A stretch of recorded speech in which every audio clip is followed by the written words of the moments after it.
Now delighted to welcome to the Spitfire Ground the Vista Twisters, a local sporting phenomenon who have risen from a small children's cheerleading team competing in the southeast to representing the town of Dover and the UK at the Cheerleading World Championships in Florida this year. The club was created in 2009 at Dover Leisure Centre, and over 13 years the Twisters have grown and won many titles across the country. A bronze medal in the Euro Championships in Prague in 2017, and now world's finalists. And this season the club has 13 competitive squads and over 200 athletes aged 4 all the way up to adults. And even more astonishing is that the Twisters are a voluntary charitable organisation. The club now has its own gym, the base in Dover, and all 12 coaches are volunteers. The club is managed and governed by a voluntary board, and when on the road, the Twister family numbers over 500 athletes, coaches, parents and supporters, all giving up their time for the love of the club and the sport of cheerleading. Please give a huge welcome to the Vista Twisters. Vista Twisters. Nitro, we got this. We on the floor, go take a pick. We champions, we loving it. It's Nitro, we pumping it.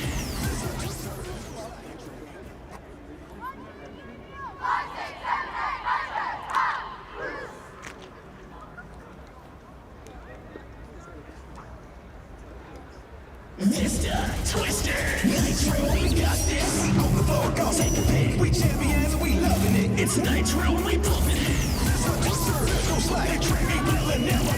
Please make room, cause Nitro is space. Don't underestimate us, cause we brand new to this place. You may be unfamiliar, but here's what we suggest. Don't take Nitro lightly, cause we bring it our best. Never test a lady. We got the team on la. Nitro got the fuel. Girls coming for the time. They came to kick down the door. They are the queens of the floor. All the way from the UK.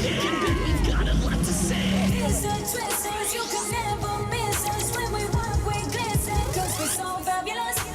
Nitro power, make them all up power. When the floor is ours, make it so fabulous. Let's go. They already know it's Nitro, we're next level assess. We got glass, we put it up in the air. They know what we do here. The queens of the floor, yeah, we always do it more. When it comes to the hour, they will feel our power. N-I-T-R-O, they said we gotta go.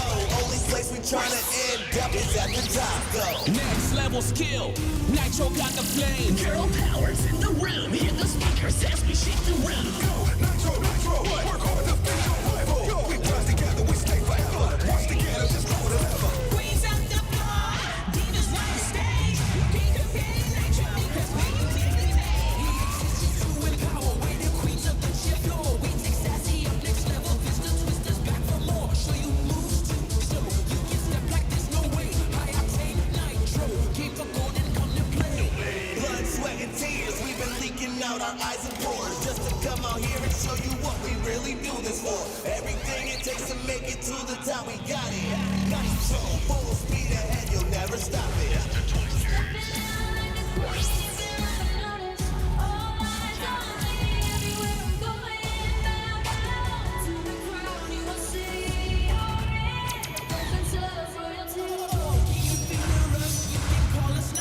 We bring the show that makes you whistle.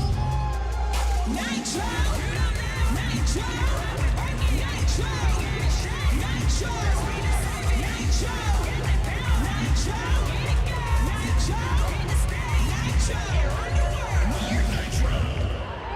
Spitfire Ground, give it up for the Vista Twisters. And if you're interested in trying cheerleading or just want more information, you can message the Twisters on Facebook. You can email calvinclapson@live.co.uk, or you can text "I want to be a Twister" to 07841 99 72 11.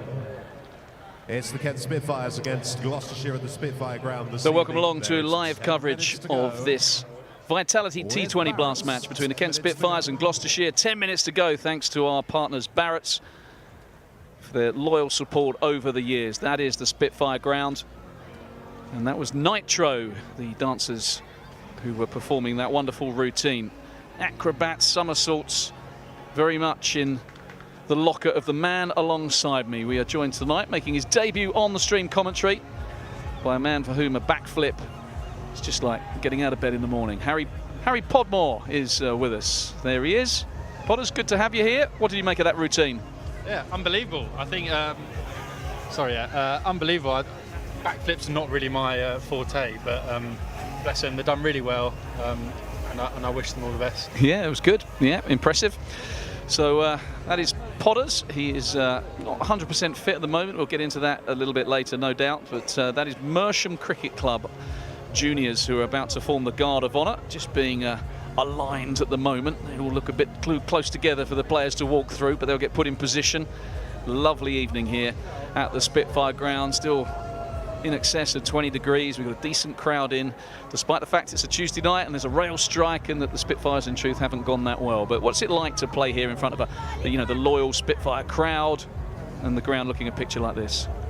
Yeah, I think it's unbelievable, really. I know for a fact now the boys there sitting in the dugout, they're going to be really feeling the nerves and good nerves, and rightly so. But I'm sure they'll all be very excited. It looks like a good crowd in tonight.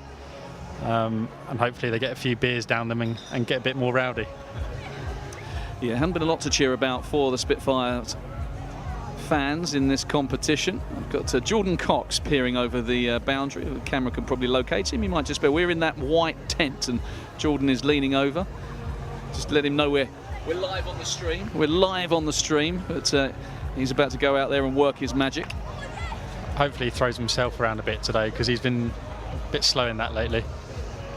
There he is, Cox with 22 on his back, the man who flew through the air like Superman and flicked that ball back to Matt Milnes, who's claiming all the credit for that catch. That was an unbelievable catch, wasn't it? It was an unbelievable catch. Assist for the catch. The catch itself for Matt Milnes was about as straightforward as it gets, but it was a fantastic bit of work from Jordan.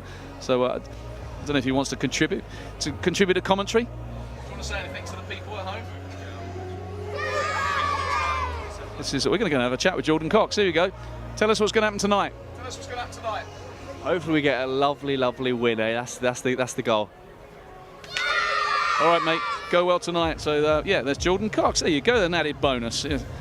Get him on commentary. Looks pretty relaxed with life. I mean, he played beautifully at Taunton a few games ago now, the Somerset win. But the two games that Kent have won have seen two very special innings. There was Joe Denley here against Middlesex, and then Jordan Cox's 90-odd at Taunton.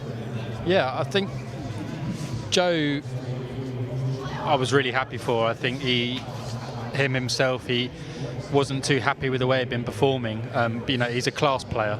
He really is. It was only 2 years ago he was playing for England, and people seem to forget that. But I was unbelievably happy for him when he got that 100. And Coxie, a talented young player, really talented young player. He's got all the shots. He's got all the chat as well. There's nothing sure. He's very confident. But I think that's the way the modern player is. They're so confident, and all the coaches and all the support staff now are drumming into the younger players to really back their ability, and he seems to have taken to that role very well. Yeah, I must just say as well, you're doing incredibly well, because you've got one of the players are coming up one after the other and trying to put you off a little bit. We just saw Matt Quinn have a close look there. Podmore on commentary. He came to give you a bit of a grin, but you kept your focus well. Good to see that plenty of smiles about for the Spitfires. As we said, this campaign hasn't gone according to plan, but they've got a lot of character in this group. They'll keep firing, they'll keep fighting. There's only 4 games left. There's not much to play for in terms of this competition, but you can use it as momentum and a springboard for the Royal London One Day Cup. And of course, there's a championship game starts at the weekend against Surrey as well. Absolutely. I think also winning becomes a habit. And when you start winning 1 or 2 games on the bounce, it then becomes easier for maybe people coming in or changing through the formats, because you have that confidence around the group. And I don't think this group is far away from doing something quite special. The 50 over competition, it's not even started yet. We've got a massive opportunity to make amends from what's gone on in the T20. But yeah. Yeah, it's a point well made, because the Royal London One Day Cup, I guess a lot of it will be the context of it, the backdrop of it is the 100 and players missing, but they're not going to lose Alex Blake to the 100 this year. I don't know what the situation is with Daniel Bell-Drummond. There could be 1 or 2. Could be a couple of players stronger than they were this time last year. Joe Denley as well. Yeah, Joe as well, good point. Yeah, it's probably one of the strongest sides in the comp with the amount of people we had out last year compared to this year. It's going to be a really exciting time for the club, you know, and it's all doom and gloom when you lose a few T20s. Understandably, we were champions last year, but there's a whole new competition that's not even started yet, and we can really turn our season around. So there are the Spitfires. Sam Billings has the helmet under his arm, tucked in a glove, and Mersham Cricket Club juniors all set to wave those flags and welcome the umpires and the players onto the field. But yeah, that Royal London One Day Cup, an opportunity not just for those established players that we mentioned, but a few of the youngsters as well. With some of the big guns away at the 100, there is an opportunity for youngsters to do their thing. But we are getting close to the players taking to the field. In fact, I make it by my watch, they're a little bit behind schedule. So I think Nigel Long, one of the umpires, will be keen to. Here they come, match officials being welcomed onto the field. The big booming voice of Steve Watts. And the kids will wave their flags. There they go. Nigel, who graced the hallowed turf here at the Spitfire Ground for many years, an elegant left-hander and off-spinner. And Sam Billings leads the Spitfires onto the field of play. He would dearly love to finish the back end of this campaign by stringing a few wins together. Yeah, absolutely. Especially you've got young Jazzy there on debut as well. I'm sure his nerves, he's pumping his legs up now, and his nerves will definitely be going.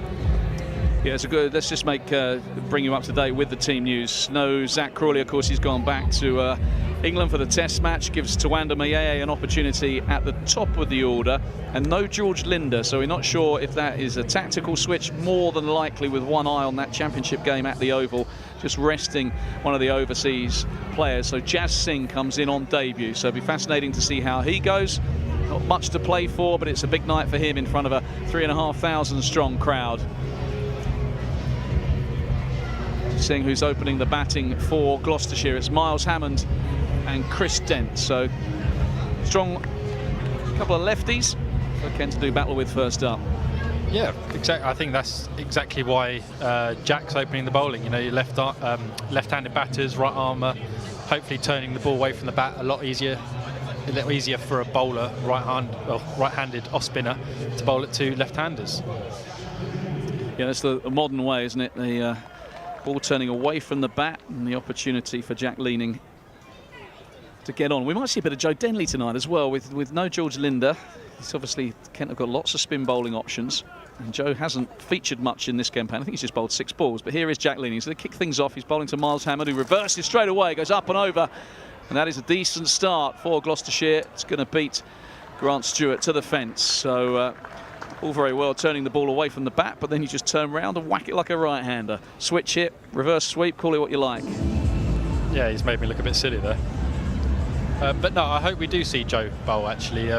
Joe seems to always have a knack of getting wickets. He's got a nickname of the golden arm, and that's what it brings with leg spin in any form of the game, is there's always something happening. And more conventional this time from Hammond. It always makes me chuckle that. You go for a big reverse sweep and you knock it for 4, and you get the identical ball that's probably, if he'd have played the same shot, would have hit it in an identical spot. But it's almost like, I've got my 4, I'd just be content to lean on this one. I think if I could reverse sweep like that, I'd be doing it in every ball. Pardon the pun, leaning on it. Yeah, that was unforgivable effort, really, but yeah, it was not intended. No pun intended. You're just a natural. I don't know about that. So Jack Leaning with 34 on his back. Sam Billings always shifting the pieces around.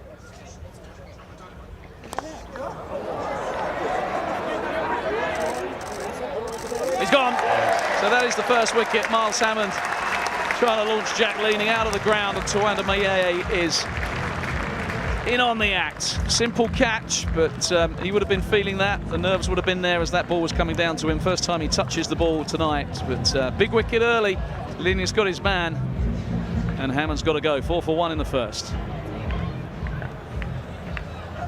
Yeah, I always worry when people don't wear sunglasses and a hat, especially under a high ball, but he dealt with that very well. especially getting rid of Hammond early because he's a very dangerous player.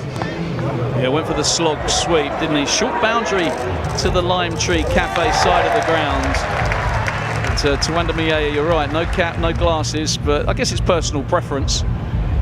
The sun can just appear from behind the Cowdrey stand at a certain angle, so as someone that once didn't get a hand on a ball that was in the live televised game, that was an absolute goober of a catch. It came, as I tell it, out of the sun, but I'm not sure.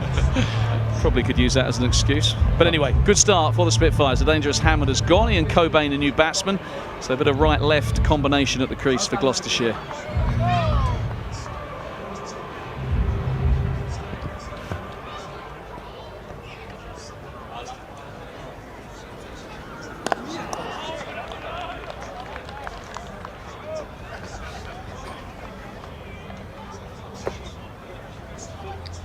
So good start from Jack Leaning this. The first ball 4. The next 4 balls have produced dots and a wicket. Might be a wide. Bit of spin though. I was speaking to our statistician Michael Najdan, and he gave me a very interesting fact that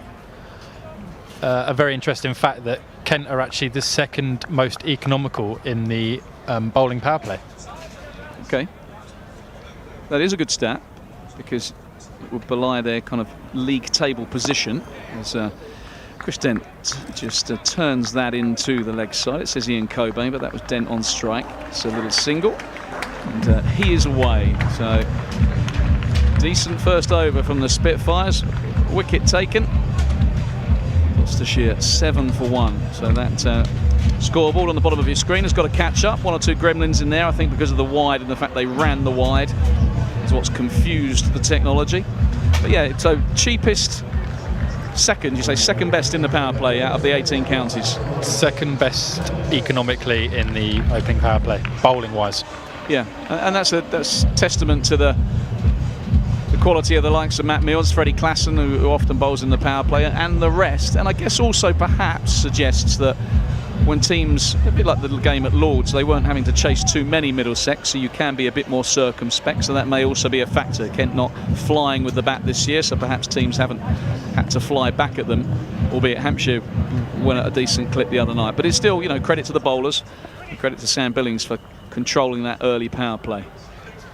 So it's going to be Matt Milnes from the Nackington Road end, very much the spearhead of this Kent one-day attack. And Dent is turning this into the leg side. They'll think about 2, but not seriously. Jack Leaning, who always operates at the hospital side of the ground, does the fielding. Yeah, very good fielder, Jack. We usually have a chat on having your best fielders in the most important positions, and he's certainly one of them. You got him, Coxey, Blakey. There's some really good fielders, and that's something we pride ourselves on.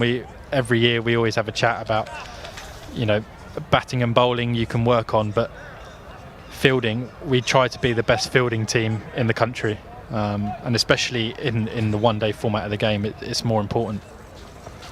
Milnes, did that miss? 1 the outside edge and 2 the off stump. That was a Jaffa. You've got the slope here that slopes into the batsman, right-handed batsman, bowling from the Nackington Road end, and that just held its line. He's seed that was. He's got wonderful action. You had a good partner, you know, for a couple of years, really good partnership with Milner, didn't you? You know, the 2 of you together in Championship cricket in particular, bowling in tandem. Then again, slips in place, and this one is clipped and misfield. We talked about that standard of fielding, and we commentators curse Potters. You'll get used to that. I know. When they commend Kent on their fielding, someone's bound to dive over one. That is the way things go. I'll apologise to Milnesy afterwards. But it's true. It was a factor last year that Kent were by some distance the best fielding team in the competition, and if we're honest, they haven't hit those same heights this year. We've seen a few drop catches, we've seen things like that. It's been kind of symptomatic of the way they've gone in this competition compared to last. Yeah, I think, as I said before, winning is quite infectious, but losing is also quite infectious, you know, and it's no one goes out there to lose, and I'm sure people understand that, but it does become tough when you're always behind the 8 ball and you're playing catch up, because there's only so much you can do.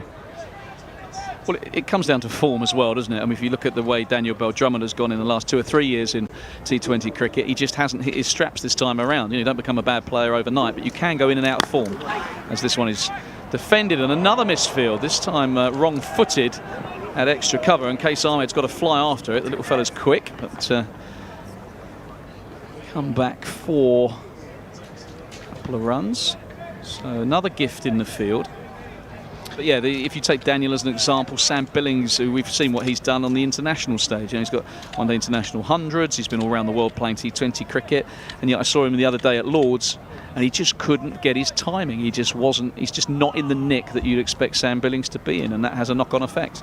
As this one is flicked away, and it's going to be 4. Running down to us. It'll bounce off the board. So missed field 2, and then Cobain makes the most of that.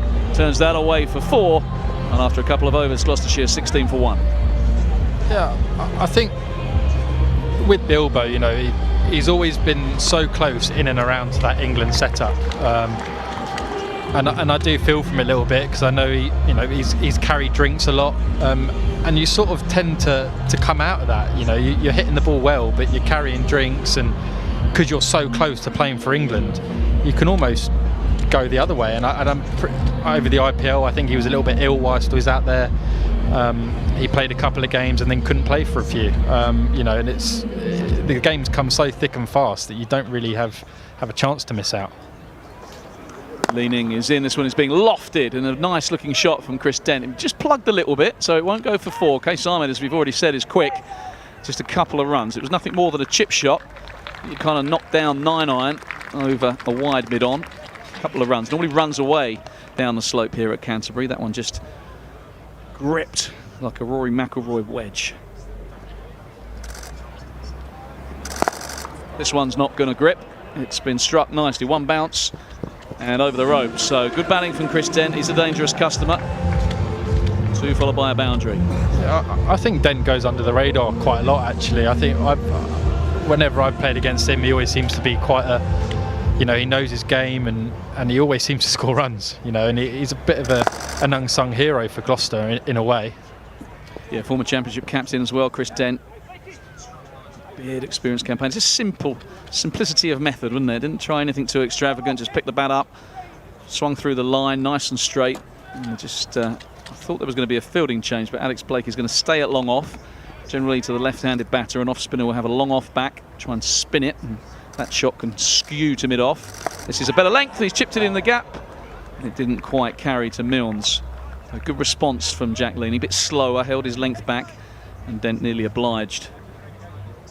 Yeah, interestingly, we've seen no turn, but a bit of seam movement, which is 2020 wickets here are usually the complete opposite, absolute roads. But yeah, it seems a little bit in it for the seamers. I'm not sure there's too much in it for the spinners just yet, but I'm sure we'll find out very soon. Yeah, I didn't actually realise how quick Case is at running. He's absolutely rapid. Yeah, he was. The smaller men always look quicker as well, don't they? Because their legs are going 10 to the dozen. Walksy. Matt Walker, when he was running, he wouldn't necessarily be going that quickly, but he's only got legs that are about 1.5 foot long, so it looked like he was really motoring. Little Duracell bunny. This one has been turned fine, and let's see who's after that.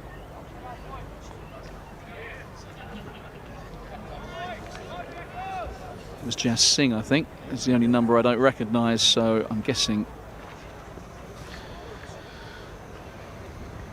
Yeah, that would have been Jas at fine leg, I think. Just a hint to turn. Just a hint. Jack Leaning can spin the ball.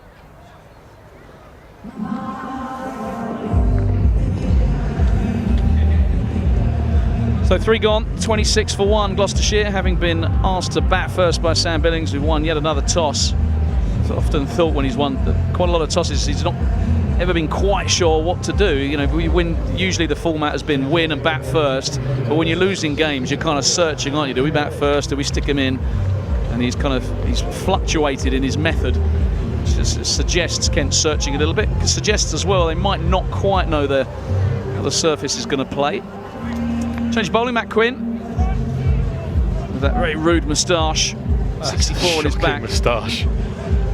Looked like some sort of 1900 throwback. So you go on the as you go up the stairs in the main pavilion, you get all these pictures from capped players in black and white. In black and white, and that is a look from the 1900s as he's in and bowling. A good one too. Ian Cobain can only prod it back down the pitch to him.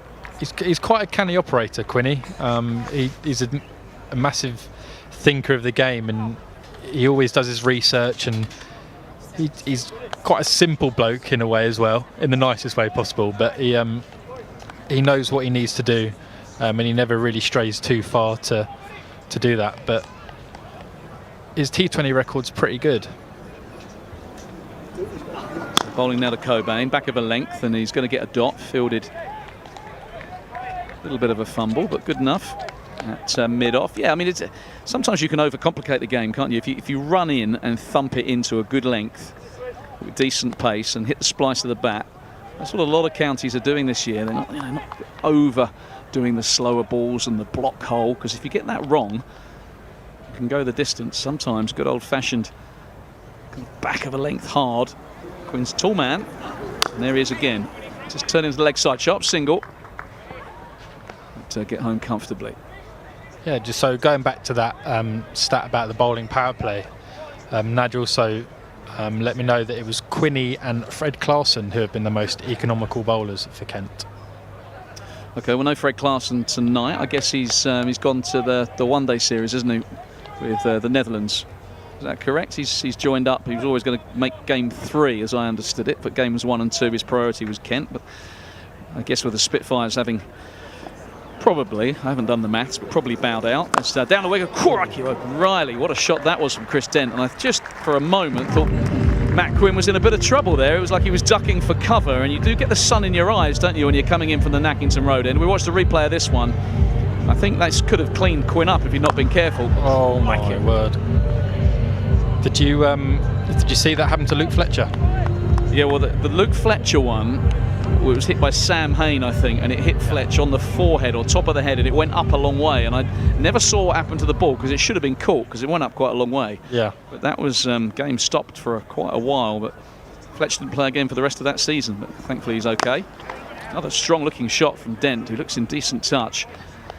This one's going to be a single. But yeah, it's a horrible thing, isn't it? The ball coming back at you. I had an eye injury a few years ago, and with a bowling machine ball in the eye, mostly blind in one eye, and I spoke to a Boston Red Sox pitcher who had a similar eye injury to me. The doctor kind of put me in touch with him, and that happened to him. He pitched a ball and got it smacked back, much like Chris Dent has just hit that back at Matt Quinn, and as the guy was in his follow-through, it fractured all his eye socket and nearly blinded him in one eye. And yeah, I was speaking to a Major League Baseball player about an eye injury. It's an aside as Quinn is in, and Cobain is knocking this for no run and extra cover. So he's hitting the bat hard here, Matt Quinn. Did he not? 32 for 1 off 4. Did he not invite you to go and watch a game of baseball? Did he not invite you to go and watch a game of baseball? He was long retired. He didn't play for much longer after that injury. But yeah, the eye surgeon said, "Oh, you want to speak to this fella in America, because he got back to playing, because at the time the jury was out whether I get back and play." And I thought, okay, if a batter was seeing the ball, but it turned out he was a pitcher.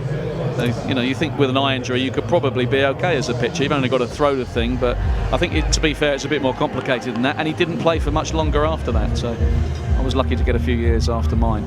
But here's Grant Stewart, strapping Aussie, 9 on his back. Didn't play at Lords. He's effectively a replacement for the aforementioned Fred Clarkson, who's joined up with the Netherlands. He's bowling to Chris Dent, and this one is thought was going to be clipped. He has to hurry for the single, but Dent kind of cross between an on-drive and a clip off his toes.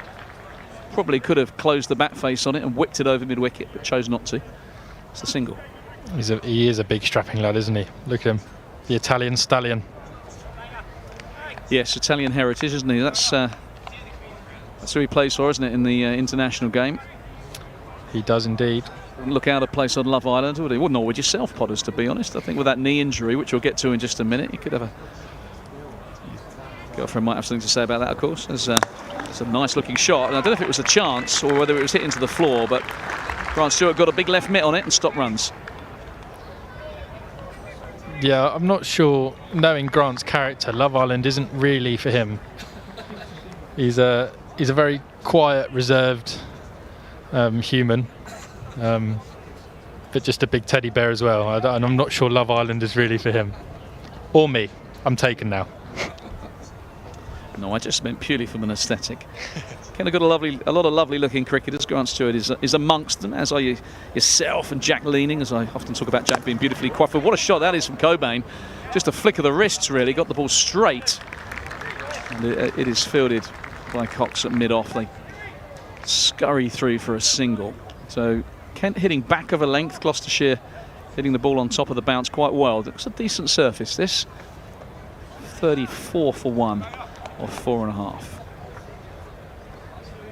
So we've got Glenn Phillips still to come, a man that got 100 and a 50 in the championship game. Kent's one championship win, of course, this season came against Gloucestershire in their last game. We'll talk a little bit about the game at the Oval in between when there were quieter periods in this match. So good to see Kent get that win. But Glenn Phillips, who's a dangerous customer, 100 and a 50 in that. This is picked up by Dent. It's going to be one bounce and over the ropes. Another boundary to him. He's going along nicely. He's 19 off 10, the former captain. Cobain just under a run of ball. 38 for 1. See, there's pockets of this ground that the ball just really disappears to. I thought that had gone straight up. It's bizarre. It's down to the lime tree as well. It just seems to go so fast off there. So we're seeing a replay of the earlier strike for 4 from Chris Dent. That was Quinn. They're going to scurry. They're going to have to hurry. It's a good bit of work.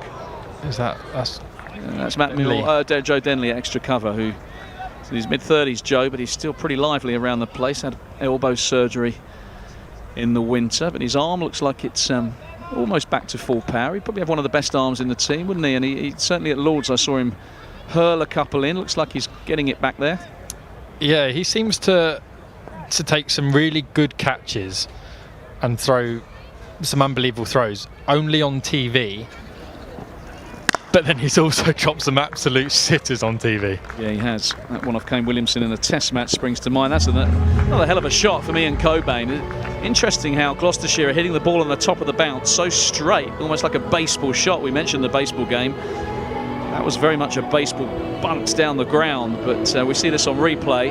Not a bad delivery. Gives himself a bit of room and then almost with a straight bat hits it on top of the bounce and it runs away down the hill.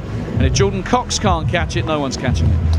Yeah, I know for a fact that Gloucester, the last few years, have had a power hitting coach.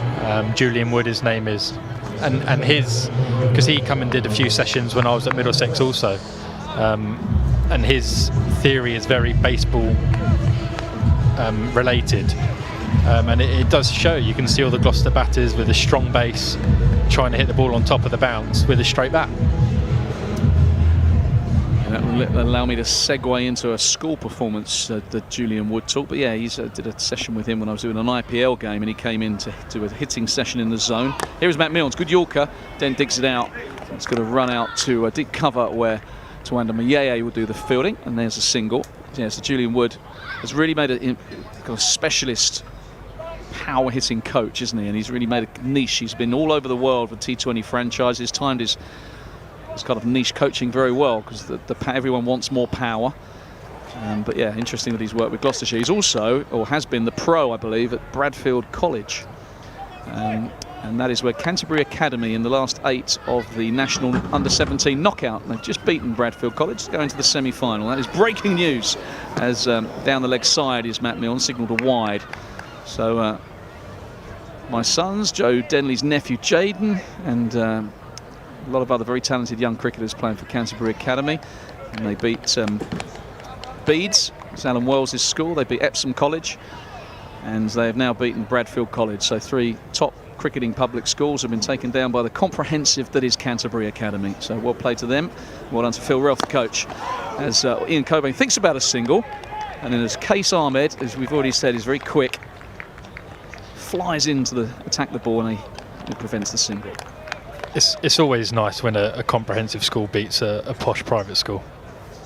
Absolutely, and they've put a few. In Desert Springs, they beat a few. I say they. I'm going to say we. Very proud to be part of that coaching setup, and really Great bunch, credit to the school, credit to themselves. They've done well. Oh, lovely slow ball from Milnes. Swing and a miss from Cobain, who was totally deceived by that one. You can see the shadows getting quite lengthy here as the sun begins to drop. It's a tricky seeing ground. We have over the years, Potters, I don't know if you were played in a game where that's happened here, but every now and again you can go off for the sun. The sun comes round, the batsman can't see because the sun's in their eyes. Everyone wanders off for 20 minutes until it goes behind the Frank Woolley stand. There's a couple of windows up there at the back of the Frank Woolley. It's up and it's going to be safe. I don't think it's going to run away. A couple of runs to Cobain. Carry on, mate. There's a couple of windows up there at the top of the Frank Woolley. That's where the sun comes through whenever I've been here, and we've gone off twice actually for sun, which is weird for a summer sport. Yeah, just goes in that gap in the stands as well, so it can be quite awkward. Sun stops play. It's happened over the years at a few grounds. Derbyshire turned their wicket around, didn't they? They were facing east-west and turned it round. It's another lovely looking shot from Cobain. Case fumbles it, but they were always going to get a single, so no harm done. I remember trying to explain to my family that we went off sun, and they just could not understand it. But you're playing a summer sport. It's yeah. We get the sun in your eyes. I mean, the cricket ball is tough enough to see when it's coming down at 90 miles an hour. If you've got a setting sun straight in your mince pies, it's potentially dangerous, so it makes sense probably to go off and just be safe. Last ball of the power play from Milnes, and Dent is slicing this away, looking for two, but Tawanda will prevent that. One bounce throw right over the bails to Sam Billings, and that concludes the power play. So a pretty decent one for Gloucestershire, 49 for 1. The wicket of Miles Hammond in the first over. They've repaired the damage since then. Gloucestershire 4th in the table at the start of play. 10 points from 10 games, 7 behind leaders Surrey, who've played 1 game less. There goes Surrey, 17 points from 9. Somerset, 14 points from 9. Then Essex, the Essex Eagles, Gloucestershire and Hampshire Hawks on 10. And we'll leave it there in terms of the rest of the table. But at the moment, the defending champions, the mighty Spitfires, not quite so mighty this year, but they've got a bit to play for in terms of pride. Championship game starts at the weekend against Surrey, and there's the Royal London One Day Cup, so they'll want to get a bit of momentum at the back end of this competition. Change of bowling, Case Ahmed into the attack. Wily leg spinner. Looks like a lot of fun, Case Ahmed. Potters plays the game with a smile on his face. What's he like behind the... He's brilliant. He's actually one of the world's sweetest men.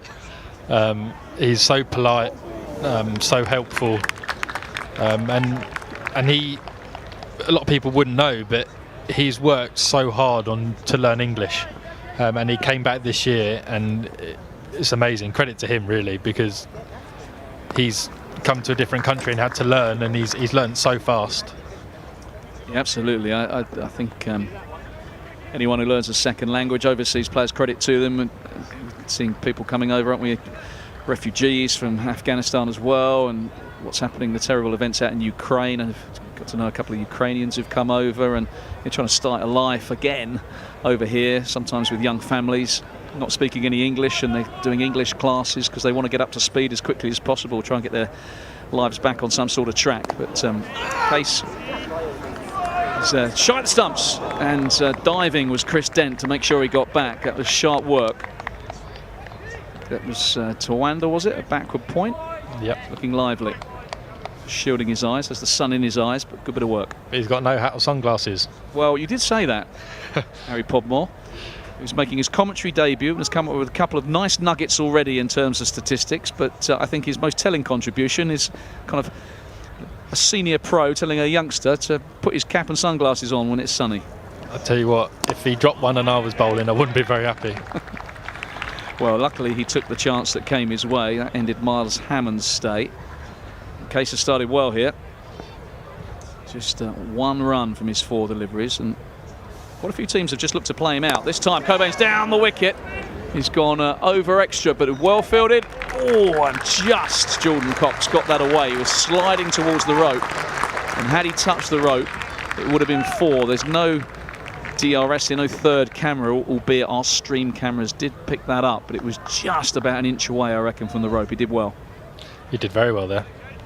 Just nearly held on to it for a little bit too long.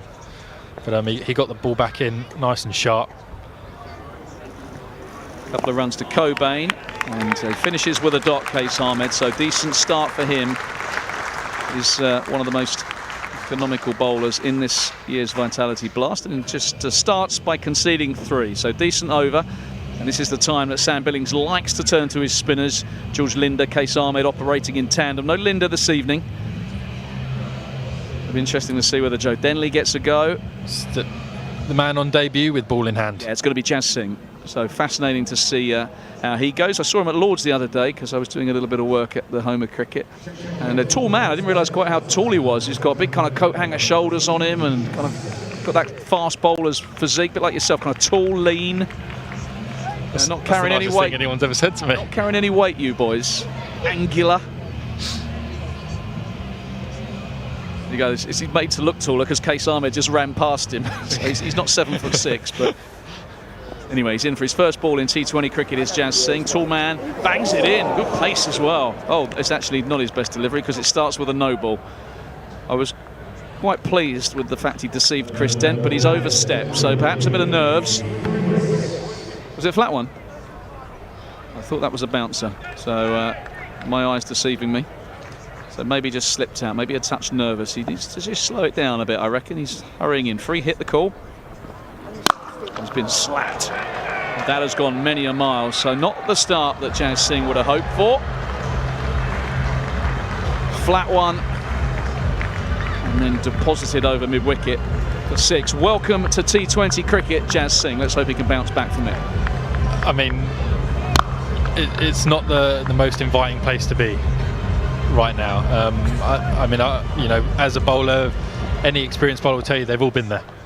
But he's got a good opportunity to drag it back. It's a better delivery, but this one's been whipped away. So Jazz Singh starts with a no ball, a 6 and a 4. And Sam Billings is already running up to him to just put an arm on his back and take a bit of time. I think that would be the advice I'd be giving him. I mean, that was just a bit too straight, wasn't it? It wasn't a disastrous length. It was just on his hip, and Chris Dent is not going to die wondering here. No, I think that's pretty spot on. The length was a perfect length. You know, you want to be hitting the top of the stumps. It's just the line there, and to an experienced player like Chris Dent, you have to really be on the top of your game. It's the third man coming up, and just take his time, take a deep breath. Be excited about this debut, but you can bet your bowler Dollar will be nervous. He's round the wicket now, and this is a full toss. It's been clipped into the gap, but this time he picks out Milnes, and it's just going to be a single. I mean, yeah, it's such a shame because T20 is such a fast game. You know, if this was a championship game, you'd like to see one of the senior bowlers going up to him. You know, don't worry, mate. Give him some advice. But because of the time restrictions and everything, you just got to get through it. Sort of do it on your own. Yeah, well, Sam Billings did run up to him. He ran all the way from he was about 15 yards behind the stumps. He ran up all the way to just chat. He put his arm on his back and just probably told him to take a deep breath. And we're all behind you. This one's been nailed by Cobain. No one can see it. It's another 6 over mid-wicket. So an expensive first over in T20 cricket for Jazz Singh. You've got to feel for the young man.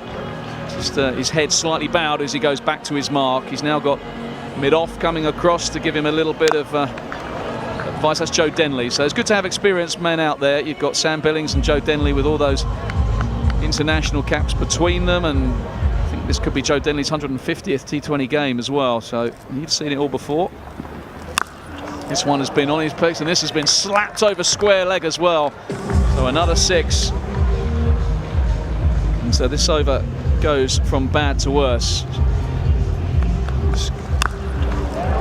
And this is brutal, and this is what can happen in T20. And you also know that Gloucestershire will go. There's a young man making his debut here. If we get on top of him early, this could be really profitable for us. So they'll target him. Absolutely, and that comes with the territory.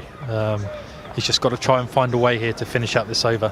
Last ball of the over, and this one's been probably the best of the bunch. Back of a length and straight, and just a single off this one. So, because that's what he can do. I've played in some twos games with him, and he can bowl some good pace.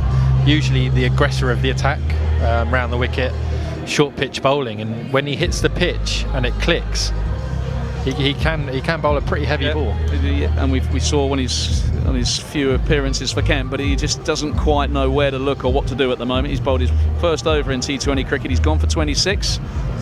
But as I can tell him, as someone that started with a championship duck, the only good thing about starting like that is it tends to only go one way.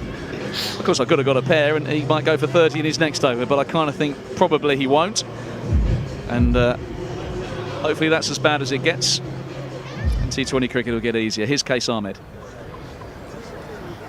There's a reverse from Cobain. Got a good piece of it, but on the fence is Milnes. Who's used to seeing Jordan Cox in that position, but it is Matt Milnes fielding on the flat side of the ground. A decent start this now from Gloucestershire. That one big over has propelled them to 79 for 1, so they're around about 10 and over, just under.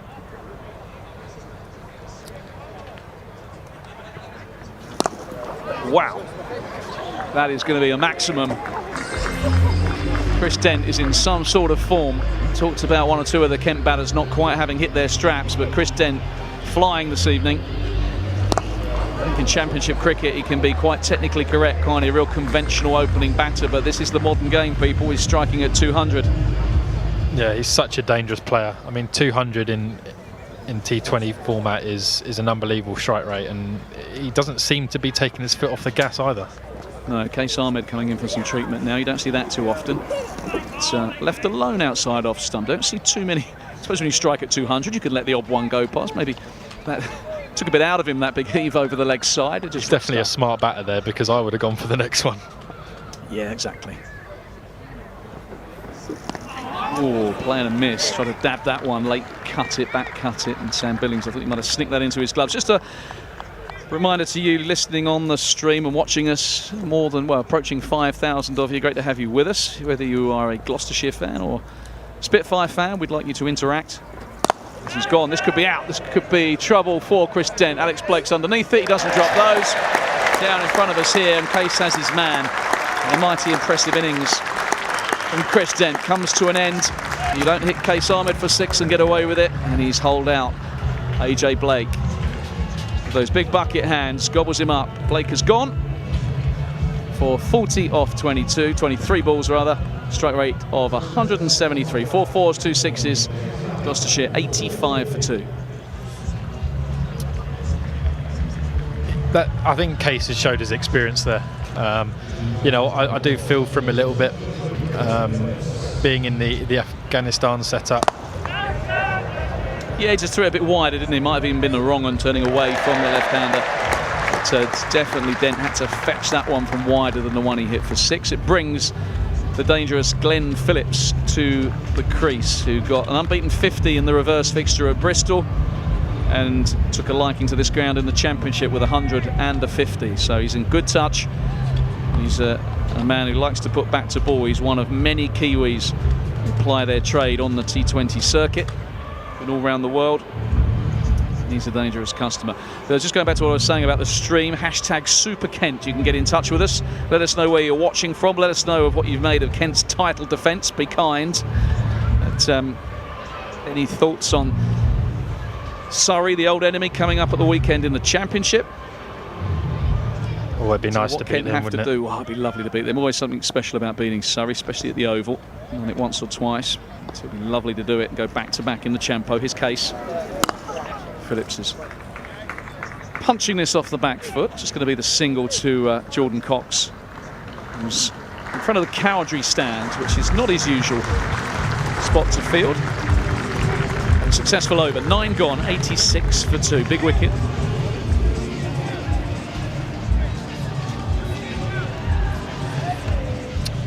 Yeah, I've played against Phillips. He was on the YCs when he first came over to England.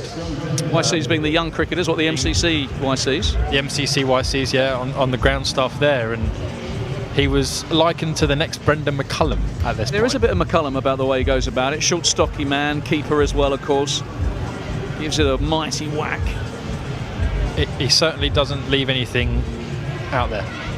That's for sure. You know, his hand, even I was watching him in the championship game, he likes to hit the ball and hit the ball hard. Well, here's Joe Denley. Oh, that was A loosener from Denley. Got to kind of weigh with that one, really.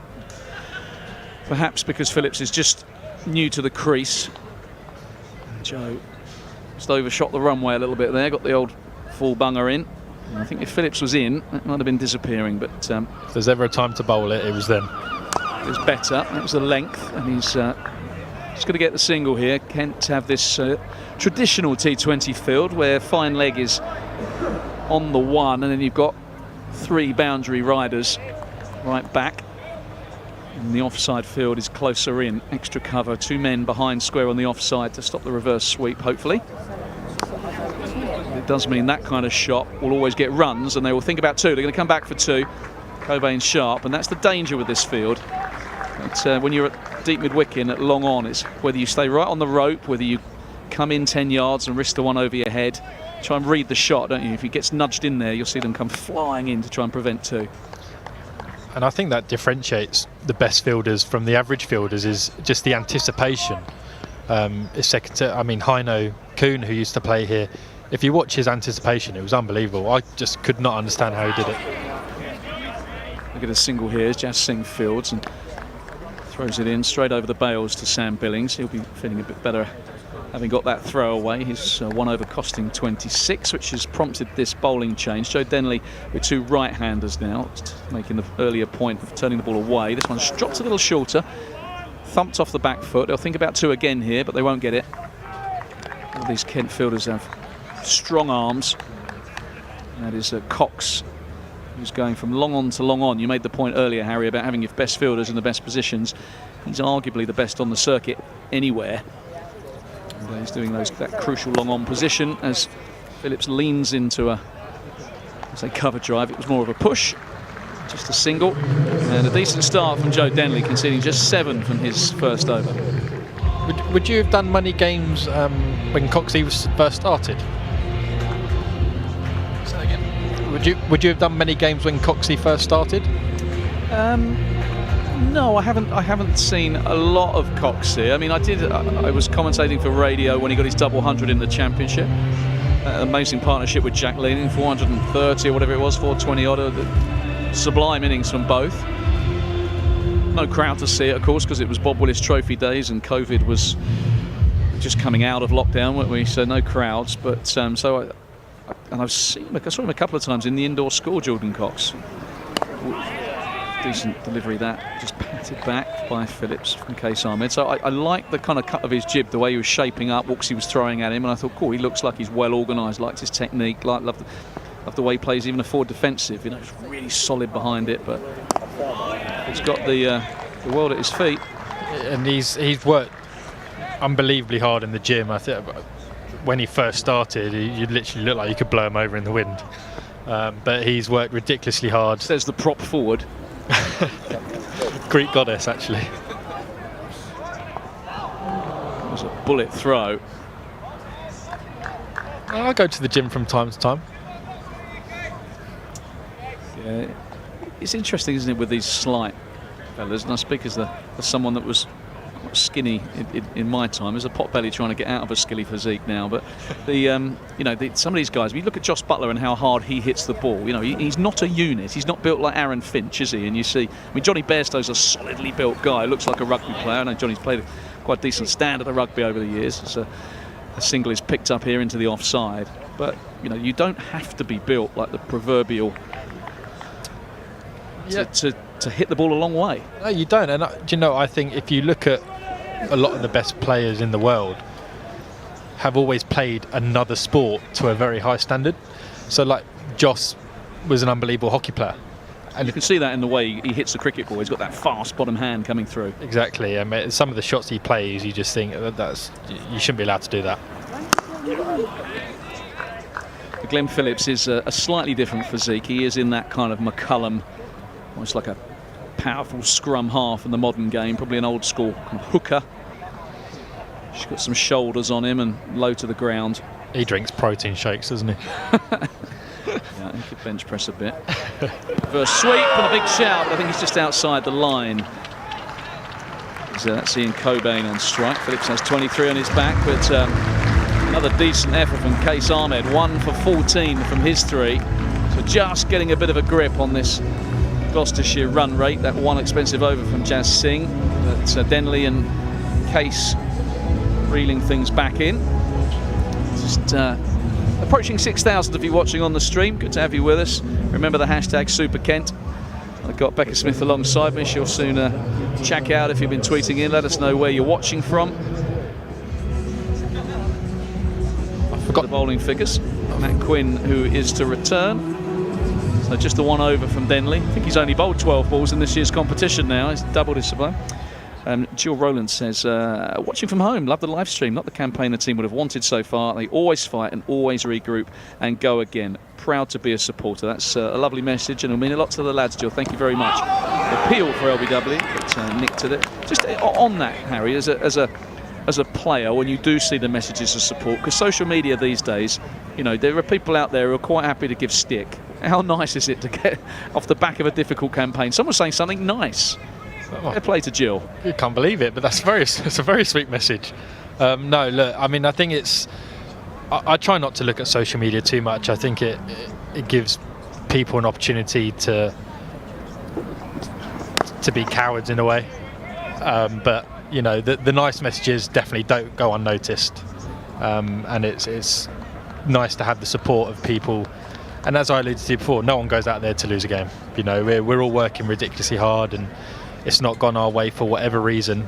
But we're out there playing for Kent cricket, and Kent is the supporters, the area of Kent. It's not just us, you know. So to have the support is second to none. Good looking shot from Coburn down the ground for one. Yeah, I always think that. I remember back to my time, which thankfully was before social media, because I would have got heaps of stick as captain.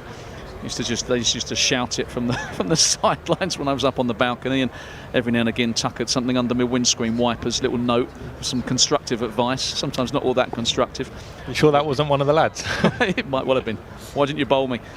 Phillips is on strike to Quinn and is punching off the back foot, nice and straight. They've been a feature of this Gloucestershire innings, how straight they played, and the odd swipe to leg, but the messages of support, because you're right, people don't go out to play poorly. It is a performance industry, and you're going to expect a little bit of stick if things aren't going well, because fans pay their memberships, they pay their money. But if people are constructive and they mean well and they're fair about it, it's when people just start slagging you off for no reason that must be tough. Yeah, I think it is tough. I mean, I wouldn't go... Just take it personally. Yeah, I wouldn't go to their job and do it. You know, so we're trying to do our best, and I can promise you that, and they don't see all the hard work that goes in behind the scenes, you know, so it's yeah. 100 up for Gloucestershire.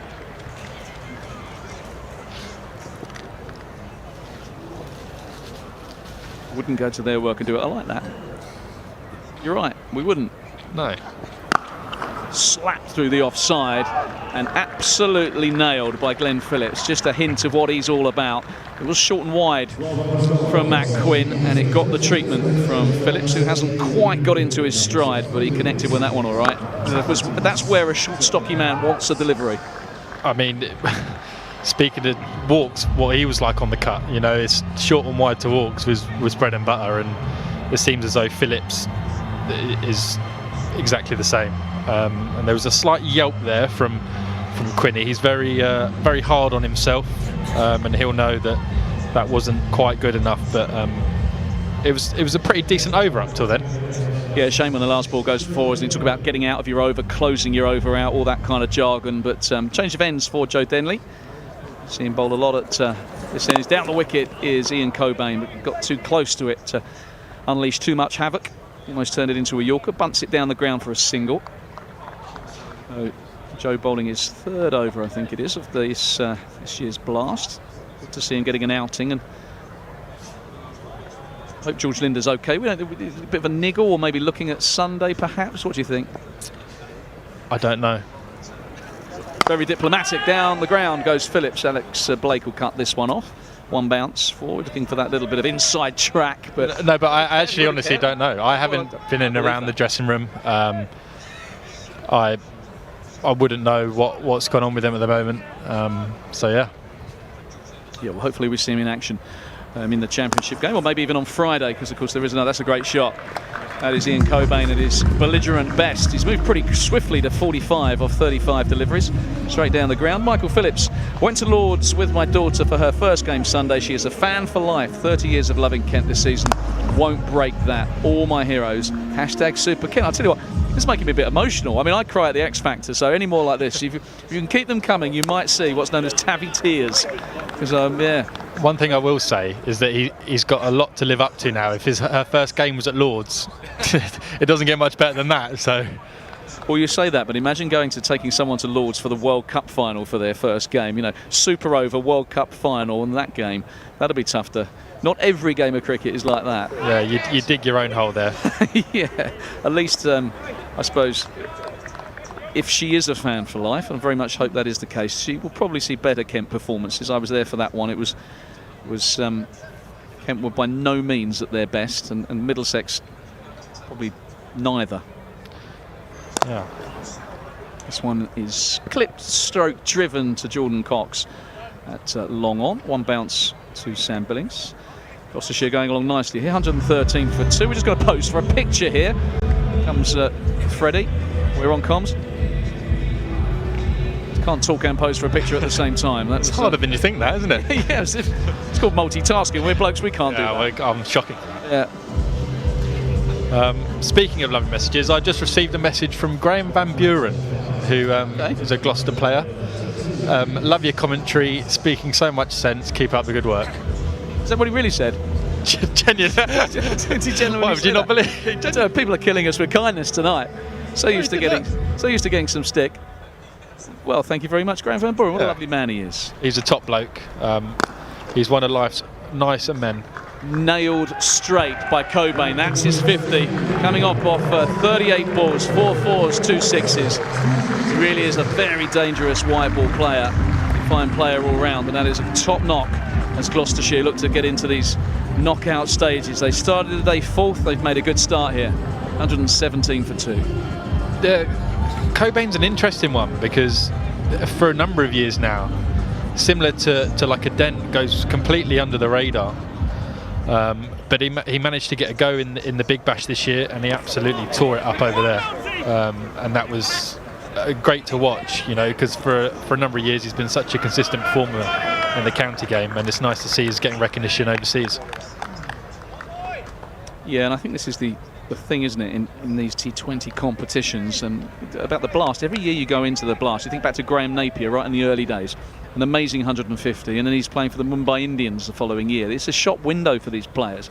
Yes, the championship is the bread and butter, and it's the one I still believe that most Kent players want to win. It's another cracking shot. I mentioned a few times how straight Gloucestershire have struck the ball, and it's any youngsters watching out there, yes, you've got to get the power, but if you hit it straight over the bowler's head, you can usually beat long on and long off. That's number 1 in the coaching manual, isn't it? Late and straight. Late and straight. 35 years of age, Ian Cobain. Adelaide Strikers. He played for Gloucestershire. He was at Lancashire for a while as well. Karachi Kings. That's that PSL. And the Welsh Fire in the 100. So a man who loves the white ball. That's sliding down the leg side. Not going to get that one. Looking at the umpire at square leg as that one takes the bails off with the throw. Is that Jazz Singh who threw? Or was it Sam Billings? Sam Billings. Sam Billings. Jazz Singh just doing the tidying up, throwing Sam Billings' glove. We've seen Sam Billings already get a run out in this year's competition at the Spitfire Ground. Sharp to the ball, turns, spins. A great throw. That's the advantage of being an outfielder with England, of course. Yeah, he's got good at it, that's for sure. So good over this again, Gloucestershire. 11 off it. This case is most expensive over. He's turned into the leg side of the single. Glenn Phillips jogging through for 1.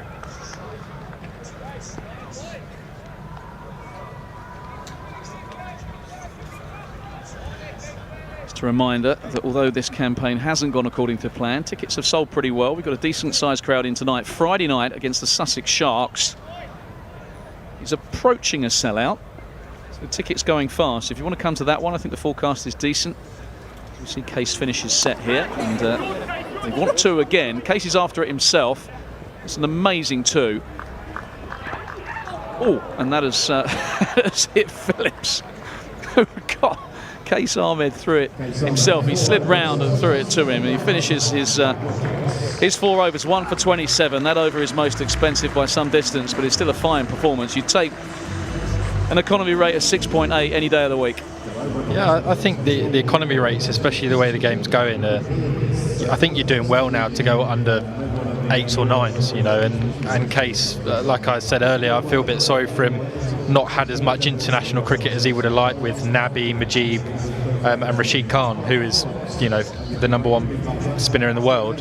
He doesn't really seem to get a look in, but he's an outstanding performer, and he has been for the last 2-3 years, you know, and he is exceptional. And the good news, since the advent of 2020 cricket, once upon a time someone like that wouldn't have been able to probably make much of a living out of cricket, but because of all the franchises that have popped up around the world, Case Ahmed can go from country to country and enjoy his sport and make a very good living out of it, I would imagine. So Matt Quinn returning. Mark Granger says, watching my first #Super Kent T20. This one is cut away from Faversham. It's pretty exciting and great to see friend of Bisingwood Primary, Joe Denley, bowling. So it's another lovely message. Thanks, Mark. God, they're flooding in today. Over 6,000 of you watching on the stream. I hear from heard from Graham Van Bruin, one of the Gloucestershire players. Good to hear from some Gloucestershire fans. You will have to use the #Super Kent to speak to us, but if you are watching, you want to contribute, tell us about your team. You get a bit of colour on Gloucestershire. This one's thumped by Cobain, and once again it is too hot to handle for the Kent fielders. Alex Blake pulling up, not able to cut that off. I mean, he probably only had 20 yards to make up, Alex Blake, there to cut that off. And he is a fine fielder and he's quick across the ground, but he nailed that. Yeah, I don't think anyone would have had a chance there. I'm not even sure Usain Bolt would have stopped that. This one is mishit and mistimed, but get away with it. Sometimes those miscues. I was thinking about Daniel Bell Drummond, actually, because we saw him get caught short fine leg when he got a ball. It might have been in the Surrey game. He just flicked it beautifully off his toes and picked out the 45 who was lurking around the corner. And he's just had one of those campaigns, Daniel, hasn't he? Where every mistake he's made, you know, he hasn't played a missed, he's just nicked it, or he's made a mistake. Every mistake he's made, he's got out. Whereas that from Cobain was a complete miscue, could have gone anywhere, lands in a gap. Oh, and that as well, inside edge. Fielded by Grant Stewart, no run. Yeah, I think that's the tough thing, especially about batting, is like, as a bowler, you always have the next ball to make up for it. Whereas as a batter, you make one mistake, your day's done. You know, and that's a really tough thing for a batter to get their head round. Tell me about it. But well, not many an occasion, but too many an occasion. First ball of a championship match. I remember one beautiful batting strip down at Hove. I'd practiced 2 hours in the nets, practicing for Mushtaq Ahmed, who was going to be the biggest test. And I was LBW to Jason Lurie, first ball of the match, and I had to watch the boys pile on. Thankfully, lots of runs, but thinking that could have been me. That was my game. I got a second innings. I had a video pop up on my YouTube the other day, actually, or YouTube or Twitter, one or the other, and it was you wearing one with a really stern look in your face. Was it Wasim? Wasim Akram with the floppy hat. Yeah, that's brave. Well, he went for 2 fours shortly after that, let me tell you. So I don't know if you stayed on long enough on that video to watch that. I was more impressed about how much it didn't hurt. I would have gone down. Yeah, it hurt more than I let on. That leg by, good delivery that. Inside edge, and that is Ian Cobain's 50. So sorry, there's the partnership, 50 partnership. 15 over score, 5 to go. 28 to Cobain, 19 to Phillips, just 37 balls, so decent partnership that. Nathan Cavin says, enjoying the coverage despite having to use the #Super Kent. Chuffed for Cobain, he's been in rotten form, so glad he's got his 50. #Go Gloss.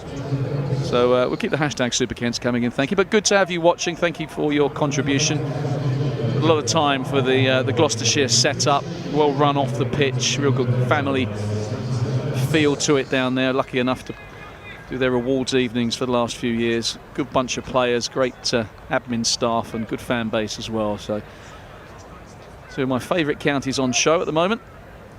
But #Super Kent, we are obviously cheering on the Spitfires as Matt Milnes returns from the Nackington Road end. This is thumped down the ground, but it's going to be out, I think, and it is taken. That is Alex Blake, so he couldn't cut the one off in the previous over, but that brings Cobain's impressive innings to a close. He goes for 64, so maybe that hashtag Go Gloucester, maybe that was just tempting fate, who knows. Call Blake, bowled Milnes for 64, 6 4s, 2 6s. He has gone. That's an important wicket, that one. Yeah, that is an important wicket. And that brings Jack Taylor, the skipper, to the crease. Another dangerous customer. But Cobain has played his part. That's just good old-fashioned back of a length, slightly outside off stump, and just took a bit of a liberty with it. Yeah, I think he was on a bit of a roll, and that can be quite dangerous. You always feel like you can take pretty much any ball to the boundary, but Milnesy stuck to what he does best and hit a hard length, and it paid off for him. It looks a pretty decent pitch, this. Just trying to think back to the Surrey game that we did here, and in the Middlesex game where Joe Denley played beautifully. He was probably the only player across those 2 nights to find real fluency. I mean, the Surrey game, I think they got 160 and it was more than enough. And then Kent, more than enough runs against Middlesex. So it was quite a tricky pitch. It turned a bit, it was a bit too paced. This looks a better surface. Gloucestershire on course for around about the 180, you think. 5 and over from here, 180, 190. This one is just bunted, open face, run down to third man. Matt Milnes flaps it in. Daniel Bourne says, not been the greatest season, lost the first 3 games in very close matches and struggled for momentum since. Hopefully can pick up a couple of wins and head into the one-day cup in good form. Hashtag Super Ken. I think that's absolutely fair comment. You lose a few tight ones, you do lose that momentum. You said about winning being a habit, losing the close ones can be catching. Yeah. And had those early games gone their way, might have been a different story. Watching Kent from home, would love a mention, please. Super Kent, Adam Dyer. That is from him with a picture of, can't see who that is fielding. Who is it, Becca? Got to zoom in. It's a fielder in a distance. My eyes are not good enough for that. I think it might be Coxey. But yeah, Adam. Yeah, it's Coxey or Milnesy. It's Coxey because it's tubey grip. Tubey grip, there you go. You look for those clues. So decent over this from Milnes. Wicket and a couple of singles. Exactly what the Spitfires need. And that is a beautiful shot from Jack Taylor.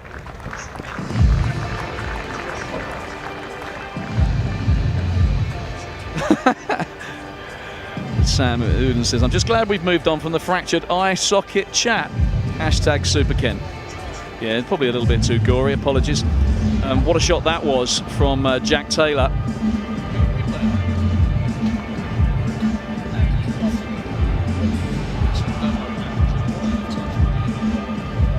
Little good old-fashioned ramp shot over the keeper. Slower ball bouncer, got it away for 4 over Sam Billings, and Taylor thumps this one down to long on. A good start for the Gloucestershire captain, 6 from 3.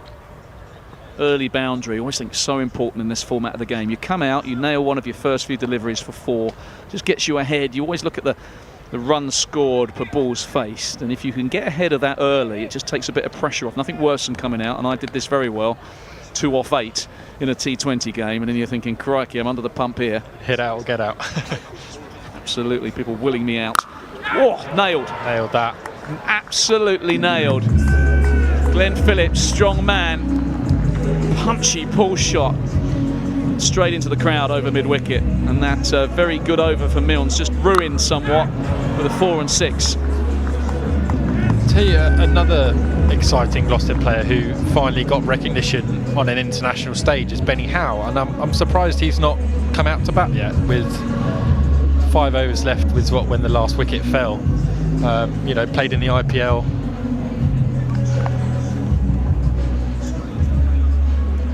More than 8,000 people watching on the stream. Benny Howe probably next in. There's still a bit of batting to come, and of course I guess these days with all his variations he's made his name predominantly as a bowler. I mean, he was a batter who bowled a bit when he first went to Gloucestershire.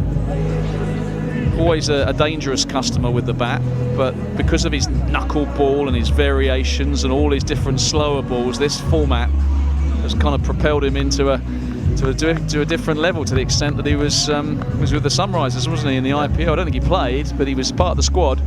it's just nice to know you're being thought about, because as Cobain has done it for years, Benny's done it, and it's nice to get that recognition. So Grant Stewart back into the attack. Starts with a single as Taylor just content to nudge it to mid-off. I think Jack Taylor will look to improvise and score quickly, but he'll also be more than happy just to nudge a single and get Phillips on strike. Phillips just beginning to with his straps. 26 off 21, that big 6. The last ball he faced. This one has been launched into the leg side, and all Jack Leaning can do is watch as it goes onto the bank. And that is back-to-back 6s from Glenn Phillips, who's starting to motor. The impressive thing there is he's literally stood so still. No foot movement, that's all hands. Yeah, but what is it really interesting, and I urge a lot of young players to watch that replay again or rewind. If you're on the stream, you can take it back and have a look at how, you're right, how still he is, but how he just gets his feet planted. He's got a real solid base and he keeps his shape. He didn't try and slog it, didn't lean back and try and launch it. And that's going to be 4 more. So tried Stewart to adjust and give him something different to think about. Looked like a slower ball that he just dragged down a little bit. And Phillips just swiveled on it. In fact, he went leg side, tried to follow him. Phillips then swiveled on it for 4. So it's good batting from an experienced campaigner. And he was under a run of ball in the last over, and now he's 36 off 23. Yeah. I think he's obviously, I think that shows his class. You see some young batters that go in and all of a sudden they're 5 off 10 and they play a ridiculous shot to get out. He obviously backs his ability, knows that he can knock a few around to get his eye in, and he can cash in at the end. Well, I think if you've got his power, you don't panic, do you? Someone like myself was in there behind a runner ball. You do panic a little bit because you think, I've started slowly. I'm not a big 6 hitter, so you do try and maybe find a shot that's not really on. Whereas if you're Glenn Phillips and you know you can hit the ball like that out of the ground with minimum of effort, you can afford to pat a couple back because you know you're going to catch up. It's a much better delivery from Grant Stewart. Shout was easy as Matt Milnes came flying in. Just the single, and single's a win really for the bowler in this situation. You take off 1 all day long. Absolutely. Off strike, bowl at the new bloke. So this is Jonathan Bailey, #SuperKent. Great commentary from the two of you, and Harry P, a revelation on commentary. Should consider broadcasting when he finishes with cricket. Thanks to Dave Thornton for all the commentary he does for Kent. Case brilliant again tonight. What a signing, and very underrated. Thank you, Jonathan. Well, this is I think me and Jonathan just became best friends.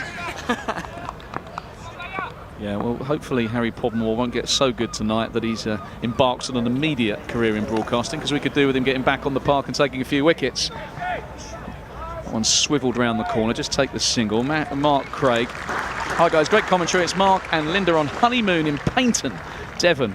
I spoke at Paynton Cricket Club many years ago. What a lovely part of the world it is. Watching the cricket, come on Super Kent. That's what you do on your honeymoon. You tune in to the live stream and watch Super Kent. He knows how to show his wife a good time. He'll love. In fact, it might be committed. It might be her showing him the game. We shouldn't presume it's that way around in this day and age. It's a lovely looking shot once again from Phillips. It's up to long on. And Paul says, #SuperKent. Ollie 8 thinks you are doing a great job. Prefers Go Gloucester. There's a young lad in his Gloucester shirt.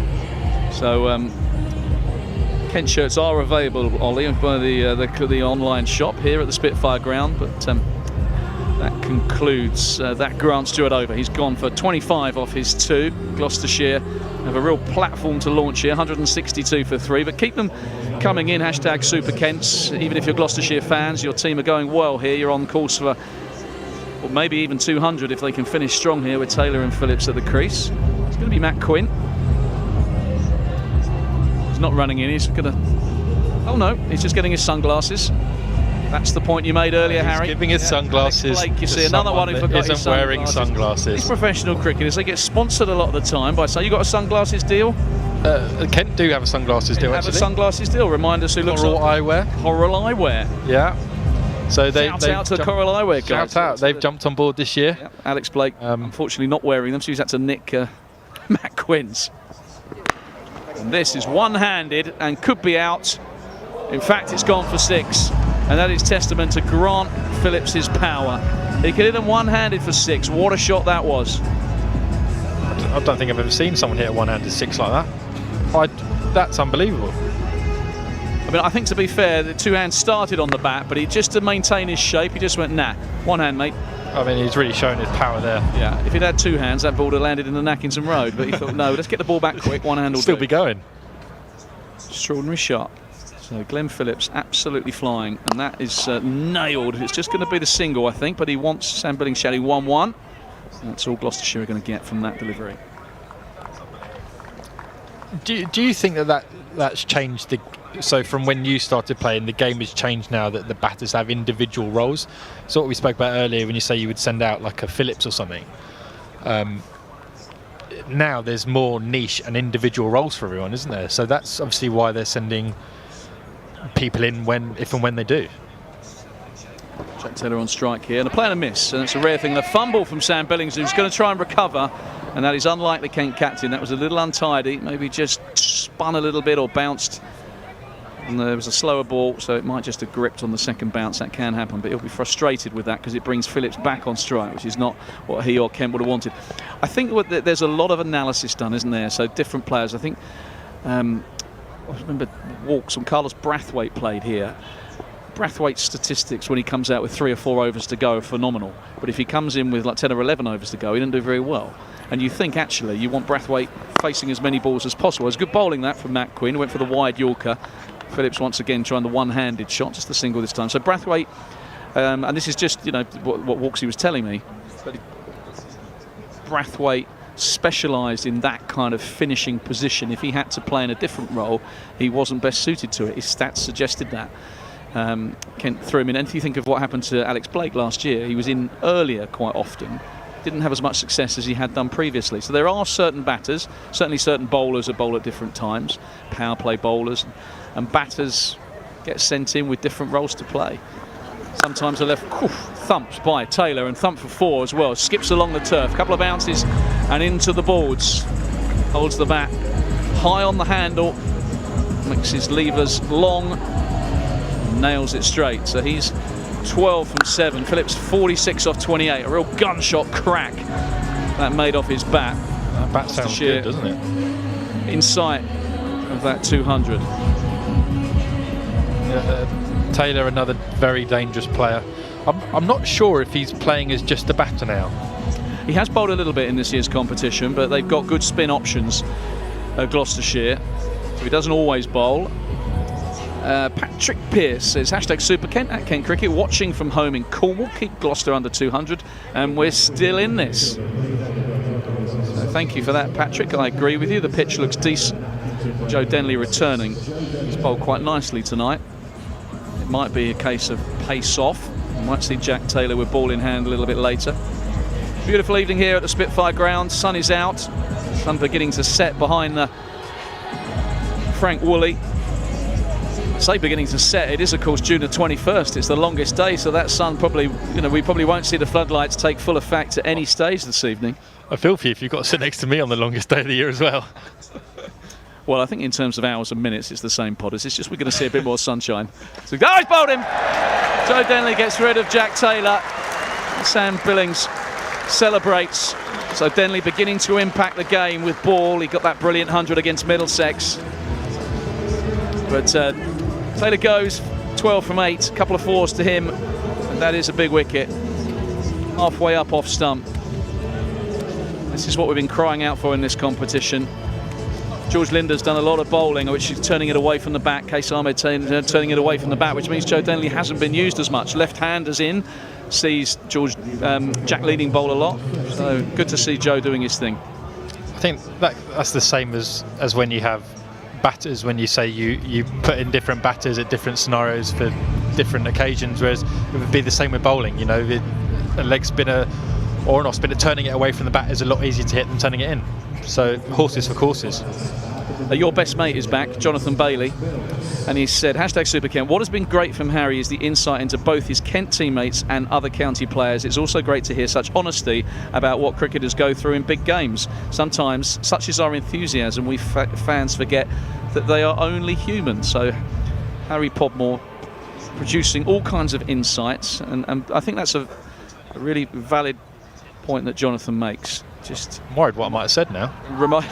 No, you've... Oh, nailed. This could be out, actually. Alex Blake coming round. What a catch this will be. Oh, he jumped in. He did really well to get there, and you would have expected him to catch it. Had to make a lot of ground and was going full pelt at it. But you can see from his expression there, not best pleased. Blake doesn't drop many. It was a toughie. It was a big one too. I'll tell you what, he did very well to cover all that ground. Yeah, I think having got there, he'd be disappointed. You can see by the expression on his face, and it was a big one too. The key wicket of Phillips as he nails this.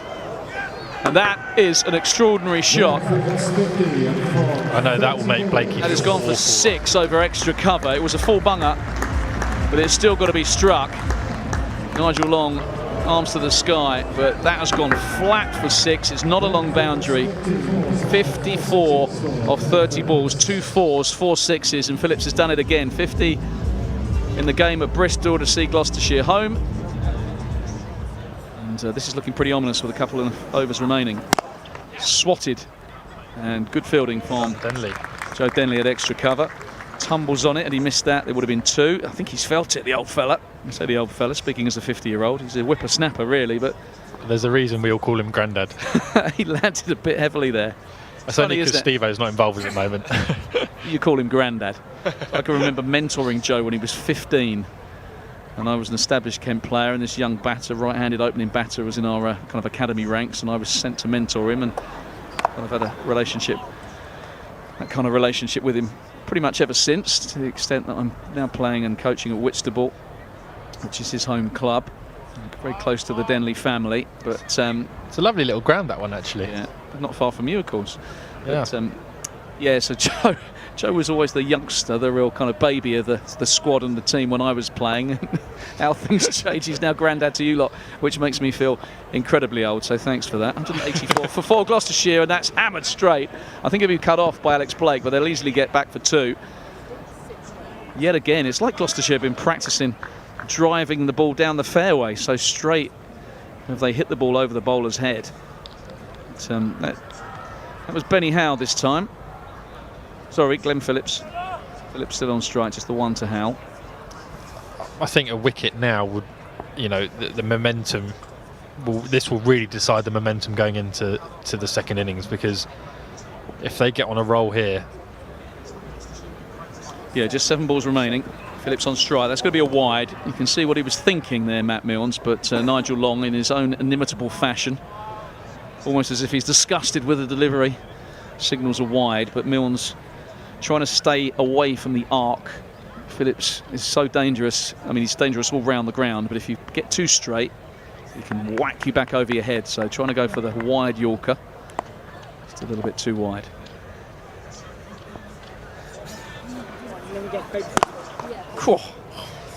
Wouldn't be surprised if Matt Milnes pulled his hand away from that.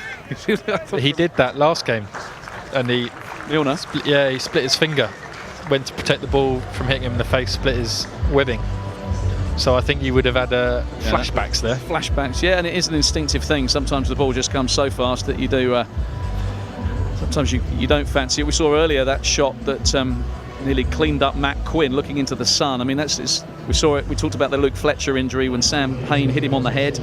That head injury kept Fletcher out for the rest of the season, and it is a worry for fast bowlers. You're coming flying through and you follow through, and a batsman often's advancing. You've probably got, what, 15 yards, and it's get middled back like an absolute bullet out of a gun. Yeah, I think they've got a lot of reaction time. No way. You know, and you see it sometimes in the IPL. Some umpires now are wearing masks or face guards, and I wonder if it's long before bowlers are.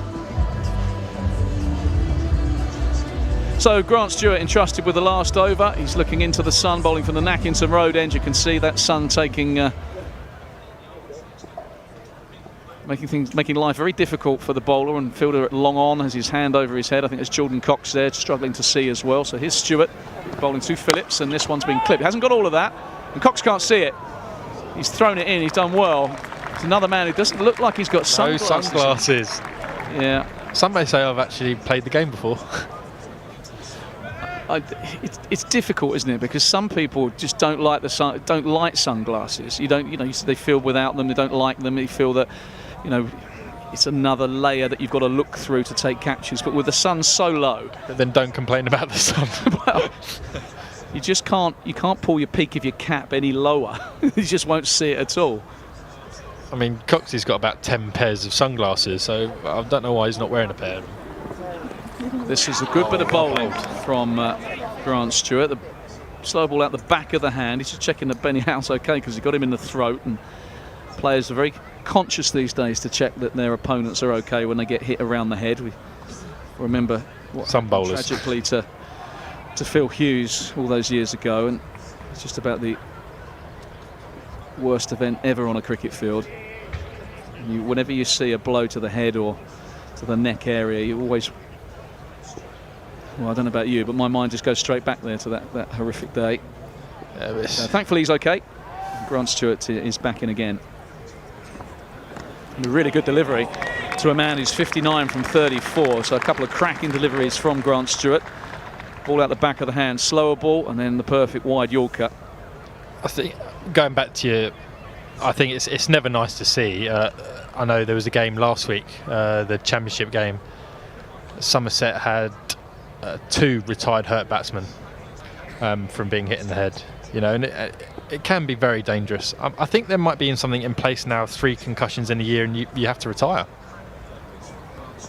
Well, that's it's swatted away inside edge down the fine leg. Yeah, I don't know that to be the case, but it wouldn't surprise me because head injuries are you've got to be so careful. I think was it Surrey Somerset? Was it Jamie Overton? Did he hit his brother? He hit his brother and brother. Josh Davey. Yeah, so Jamie Overton, who can bowl in excess of 90 mile an hour, is having one hell of a season. Drafted into the England setup, of course. But very talented, very dangerous batter, actually, particularly in this format of the game. Crikey, he can hit the ball. And can bowl 90 miles an hour, so England will be looking for him to do something, I would imagine. As Benny Howe just knocks us into the offside. This is a cracking final over from Grant Stewart. If Kent do get up and get over the line here, I might look back at this over. It's not finished. There's 1 ball to go. It's not on a tempt fate, but he's gone 1 leg by dot 1-1, and that's about as good as it gets in a final over of a T20 match. I mean, he's bowled Yorkers, slower ball, and he's nailed all of them this over. I'm really happy for the sun him. in his eyes as well, as we can see. So he can't wear sunglasses on his bowling. But why not? Spinners do. Well bowled. Yeah, that is really well bowled. They're going to get 2 here. They're certainly going to try because it's the last ball of the game, so they're going to risk it, and they do. But that is a cracking final over from Grant Stewart, and Gloucestershire, who looked like they were easily going to get to 200.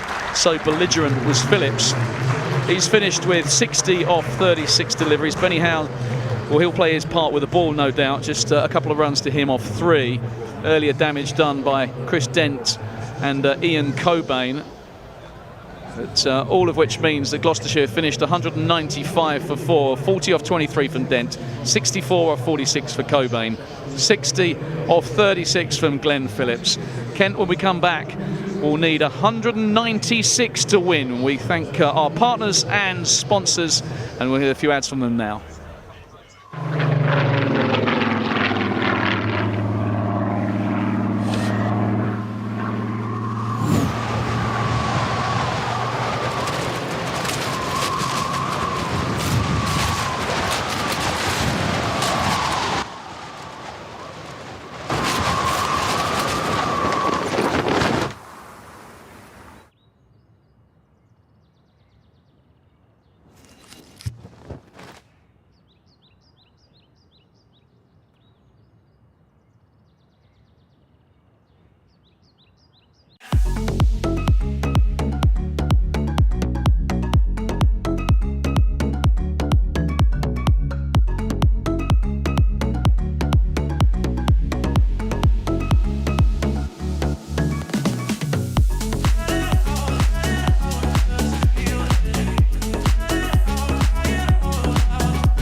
smoked and uncut.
So welcome back to the live stream coverage of this T20 Blast match between Kent Spitfires and Gloucestershire. Spitfire Ground looking at absolute picture this evening. June 21st, summer solstice, the longest day in terms of light of the year. And the floodlights are on, trust me. You can't really see them and they won't take full effect tonight. But well, Gloucestershire batsmen, well, they lit up the Spitfire Ground, particularly Glenn Phillips, 62 off 37 balls, 2 4s and 4 6s for him. Good contributions from Ian Cobain, 64 off 46. And opening batsman Chris Dent. All of them went along at a very decent clip indeed. And 196 is a pretty formidable total. This pitch is decent. Bowling figures. Jack Leaning, 1 for 70 from 2. Matt Milne's 1 for 42 from 4. No wickets for either of Matt Quinn or Grant Stewart, but Grant Stewart, fabulous final over. And 1 for 27 off 4 Case Ahmed, and 1 for 16 off 2.1 for Joe Denley, who was very good. Let's take a look at a few highlights if you're just joining us from that first innings.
Okay, so here we go. Gloucestershire posting 195 for 4. The Spitfires, who have played 10, won 2, lost 8. Defending champions. It's campaign in terms of qualification, Harry Podmore. It's almost certainly, I haven't done the maths, but you know, maybe if every other game around the country was rained out and Kent won their remaining 4, I haven't done the maths, but I still think they might struggle. But you never know. One can dream. But one can but hope. But the bigger picture is trying to find some form for some of these out-of-form batters, and just to win, because it's overdue. A couple of good performances against Middlesex and Somerset, and a couple of close defeats, but they've also been, by Kent standards, some poorer games. And they want to entertain the fans. We're seeing them here, bathed in sunshine. What a lovely day it's been, and to entertain, because we're in the entertainment business. It's about winning cricket matches, but it's also about bringing these guys into the gates. It's about getting people watching on the stream. It's about whipping everybody up into a kind of Kent cricket frenzy, which is what the players are obviously aware of as well. Exactly. I mean, all the fans that have come and watch, it's the entertainment business. They want to be entertained, and I'm sure the boys are doing their best to try and give everyone a night to remember. Well, who can come out and play that memorable innings? We've seen 2 Kent victories with 2 special innings. One from Joe Denley here, who was batting on a different planet to everybody else in that Middlesex match, and one at Taunton from Jordan Cox, one of the most talented young players around. So those 2 special innings, Kent have needed a special innings to win a game. In the past they've done it differently, maybe everyone kind of chips in a little bit, but there's an opportunity for someone to do something special here tonight against the Gloucestershire side, who are always combative in white ball cricket and who have plenty of bowling options at their disposal. I mean, we didn't even see Ryan Higgins get into bat. He's a dangerous batter, but he will play a part with the ball. And of course there's a certain Mohamed Amir, who Kent will know all about. Yeah, I think Gloucester are going to really look to him here to get them off to a good start, and I think that the most important thing is the way Gloucester start here. You know, you've got a young lad in Tawanda who is astronomically talented. He's plays some unbelievable eye-catching shots, but it's now, hopefully for him, it's time to put it all together and really show what he can do. Yeah, and he hasn't quite done it in T20 cricket yet. He's hardly played any matches, has he? We'll have a little look at Tawanda's numbers, but you're right. It's his second game. Yeah, exactly. And he's played a little bit in white ball cricket. He's had a handful of championship matches, but you're right in terms of his ability. And what I like about Tawanda is he's got his kind of his own unique way of doing things. He can play textbook shots, but he has those fast hands. He can seemingly pull a ball off the top of the bounce like few people I've seen, and he gets the ball in different areas, and that can make him difficult to bowl at. Yeah, hopefully we see some of them remarkable shots tonight and entertain everyone. But Joe Denley to first ball. That first half went so well as well, didn't it? Oh, yeah. There we go. Oh well. Never mind. Yeah, Tawanda, 8 first-class matches, 8 List A matches, and 2 T20 matches. So this will be game 3. Faced 21 balls so far. So here's Mohamed Amir. He's left arm over the wicket, of course, and he likes to swing the ball back into the right-hander. Joe Denley equal to it. Nudges it out. Phillips does the fielding, and Kent are away in pursuit of this target of 196. 1 without loss. Yeah, I think he'll be looking to extract as much swing as he can here, and I wouldn't be surprised if we see there's not too much swing in the first 2-3 balls. The fielder's then throwing it in on the one bounce to try and get it a bit softer for when Benny Howe comes on, and your Higgins and. Yeah, different approaches. So plan A is to swing the ball and go bang bang and try and knock a couple over at the top, and then if that's not happening, you soften the ball up so it doesn't travel as far. And this one is being turned into the leg side by Tawanda. Phillips is scurrying after it and slides and keeps them down to a single. He has got the sunglasses on. He is looking into the sun. So note to Jordan Cox with his 10 pairs of sunglasses. I think he was listening. Out. Yeah, I think he was listening. You can probably hear us from the middle. It's a very grown-up decision. Uncle Podders on his case with his youngsters not wearing their sunglasses, especially with the sponsorship from Coral Eyewear. And Mohamed Amir the most dangerous opening bowlers in world cricket. He's swinging this, and that was homing in on middle stump, but Denley, he stayed very leg side of that delivery and didn't get all of it, but just an open bat face timed it well enough to get Kent's first boundary. So just hope that Joe can get off to the kind of innings, kind of flyer to his innings that he managed against Middlesex. Really careful there not to get his pads in the way of the stumps, which is always the danger to the left armour. You plant that front foot and you come across your pads. He didn't do that. Yeah, I think the one thing you don't want to do is, you know what Amir can do, and you don't want to fall over the ball. He's going to look to swing it back, and you already know that. So, you know, you come out with a game plan against him. And this is the other one. It's the one that's pushed across. It's the other major weapon in the left armour's armoury. There's the big swinging back delivery, and then there's the one that gets pushed across. Those of you that watched the Test match saw Trent Boult remove Zach Crawley a couple of times with balls actually that weren't the ones that swung back in. They're the ones that was scrambled seam and went across with the angle and just nipped away. And I guess you, as a right arm swing bowler to a left-handed batsman, would try to do something similar, go swing it back in and then push the odd one across as well. Here's Amir, and Denley is turning this, and he's not going to get a single. That man at mid-on, Benny Howell, is playing a lot tighter. Yeah, I think, you know, especially with Boult as well. I mean, he's up there with one of the leading fast bowlers in the world at the moment. It really does show his class that he can, on tap, push one across and swing one back, because I promise you it's not as easy as he makes it look.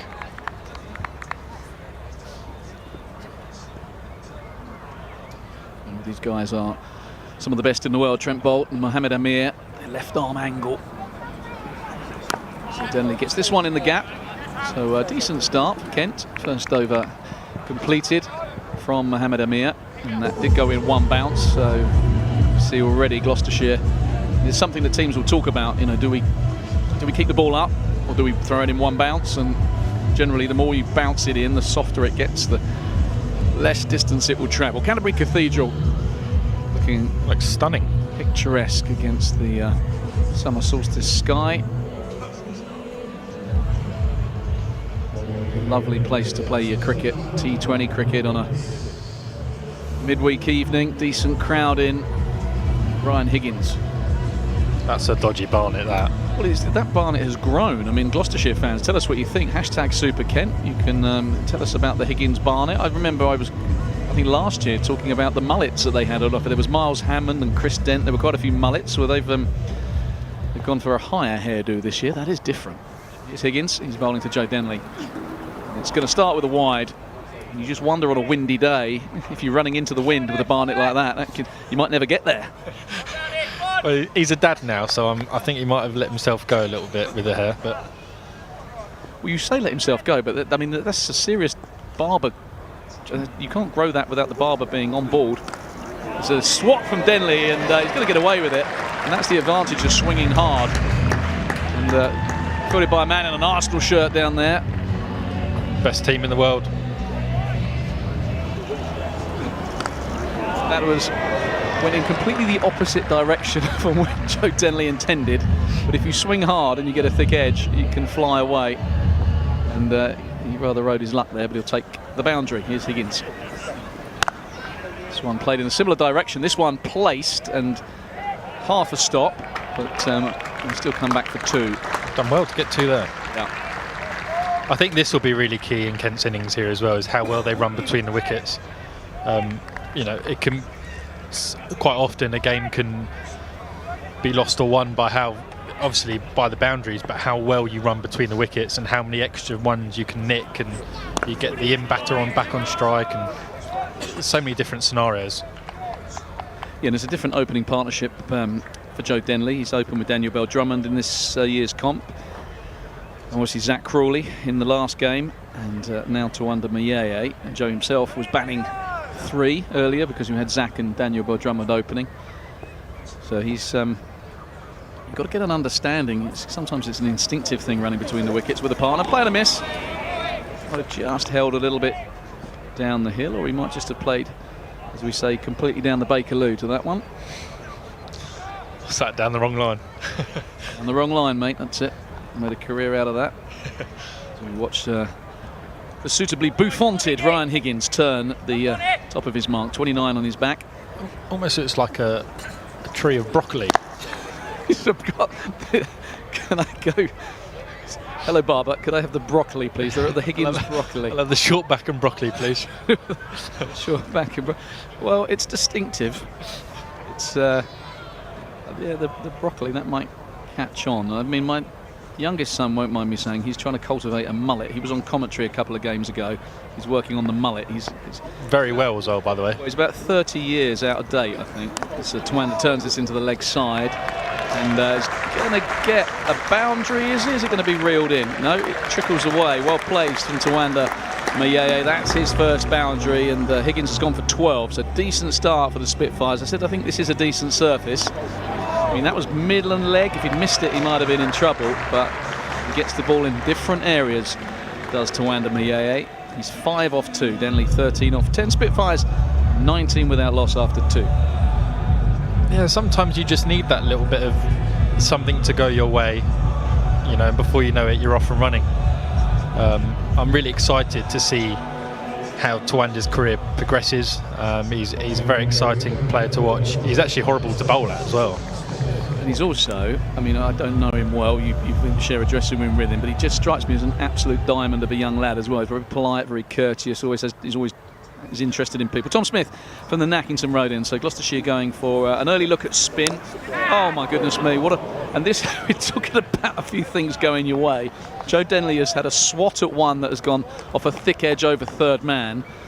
And that was not the best bit of cricket. That was not the piece of cricket you showed to advertise the T20 blast. It was a bit of a drag down. It was a bit of a leading edge, and it just lobbed over Tom Smith, who's slightly vertically challenged. It was ugly cricket all round. The result is a single, Kent a 20 without loss. But Dennis is still there, which is the bonus. Tawanda sweeps and sweeps well. He sweeps in the gap, and I think, did he go all the way? Or? One bounce 4. One bounce 4. So that bottom hand that we talked about, quick on the pull shot, loves his cross-batted shots, Tawanda Mayeye, and that was a classic sweep. That was a lovely shot.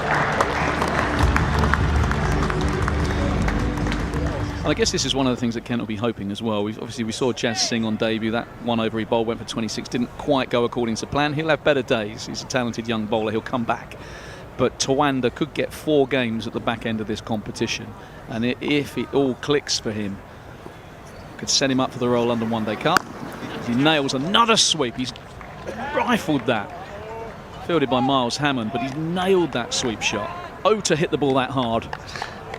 But also for Tawanda, it's, you know, it's an opportunity to put yourself in the shop window for next year.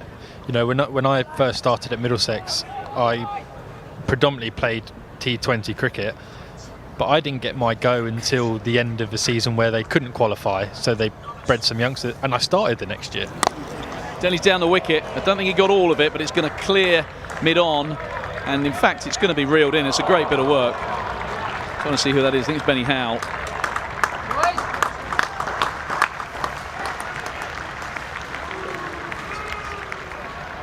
So Richard Lock here. Rich Locks, loving at Harry Pod 23 on the comms with that Dave Taffel. And who would have thought Potter's had it in him? Good work, chaps.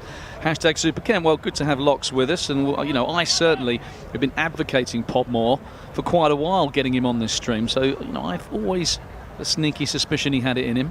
I promise I didn't pay Locks to write that.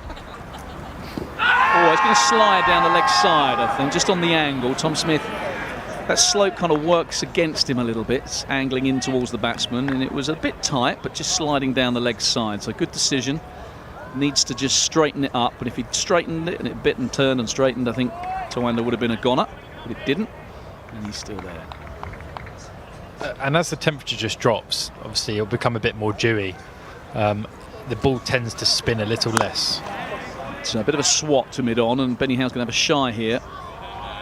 But, scamper through for the single. It's another decent over for the Spitfires, who are on course at the moment. Required rate is 9.82, and they are 9.7. Decent crowd in more than 3,500, which is good on a rail strike on a Tuesday evening when Kent have little to play for in this competition.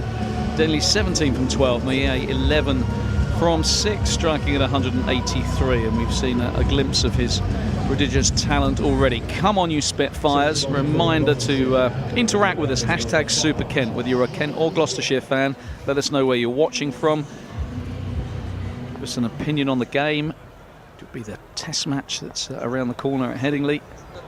Could be the Zach Crawley fans. That's a great swap from Maillet as he got it. He's miscued it, and he's going to be out, I think. What a fine catch that is. It is Higgins, whose hat sits high above his head on top of that barnet, but made good ground. Maillet has gone. So that pull shot, which is a feigned pull shot, the one he looks to go for, wasn't that short, a bit low on the bat. And he has been snaffled. Good bit of bowling by Higgins, and Josh Shaw starts with a wicket. Yeah, very good catch. One talented bloke walks off and one walks back in. You know, this. I mean, for me, this is such an exciting opportunity for the younger players to really showcase their skills. Yeah, just looking at that shot from side on, as we see a really good camera angle, courtesy of our stream cameras here. So good work from them on that shot. It was a bit of a front-footed pull shot. I don't know if that's how Tawanda normally plays it, but I think of him being really fast with those hands, but perhaps looking for something that wasn't quite there. Rocked on the front foot as if to slap it over mid-wicket and ended up kind of scooping it a bit more square leg. I think he was looking to try and hit that straighter. With Jordan Cox, who has been in good touch. A few runs at Lords, wasn't quite at his fluent best, but was brilliant at Taunton. Kent have a real superstar in the making in this young man. As Josh Shaw charges in. 1 ball, 1 wicket so far for him. He's on the money. As Cox dabs into the offside, and throw takes the stump out. Good bit of work, good bit of cricket all round. Yeah, I like the look of Shaw. He hits the wicket very hard. You know, he runs in. Yeah, he looks like he's almost like a workhorse-like bowler, but he does. I like the look of him. Yeah, solidly built, Josh Shaw. It's the splice of the bat. So it does a lot through the air, but he does hit the pitch hard, and he's got good change-ups. This one, as we talk him up, Nigel Long. Commentator's slightly curse. Disgusted fashion. I like the way Nigel signals the wide, like he's slightly disappointed in the bowler for making him stand out there for an extra delivery. Yeah, how dare you? Decent. He's a good character, though. Yeah, I imagine. I recall him umpiring this actually back in my day. He might have not long been on the list. As Denley drives, and another shot, and that just, you can tell a little bit, I always think, from a fielding side and whether they're in good touch. I mean, we've had 2 throws that have both knocked stumps out, you know, and quite often those throws go flying past and people have got to back up, but the last 2 throws have hit the stumps. Gloucestershire looks sharp. You don't want to waste them, though. Yeah, you might only hit twice. Yeah. Wait till they're you want them to hit when they count.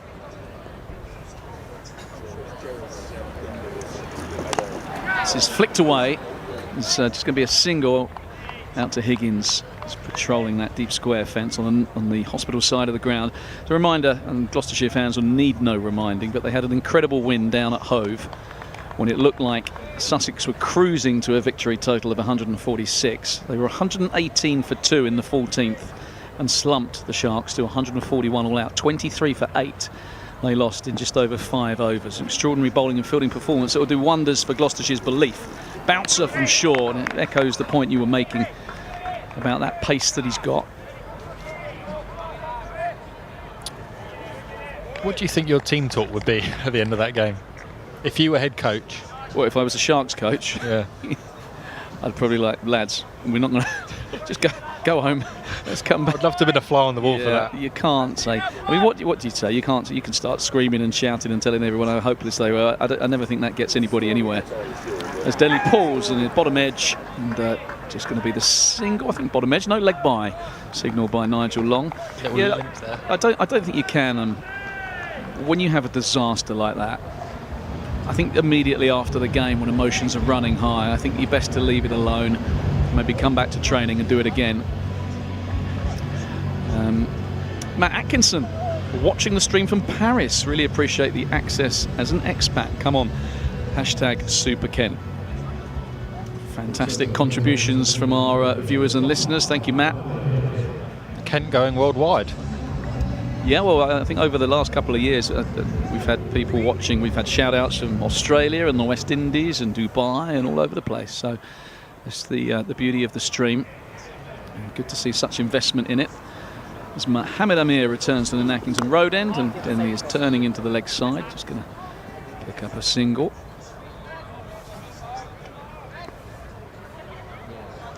So Josh Shaw, really good start for him. 1 over bowled, 1 for 4. So he's got Tawanda and kept things nice and quiet from a Gloucestershire perspective. Kent, incidentally, were 33 for 1.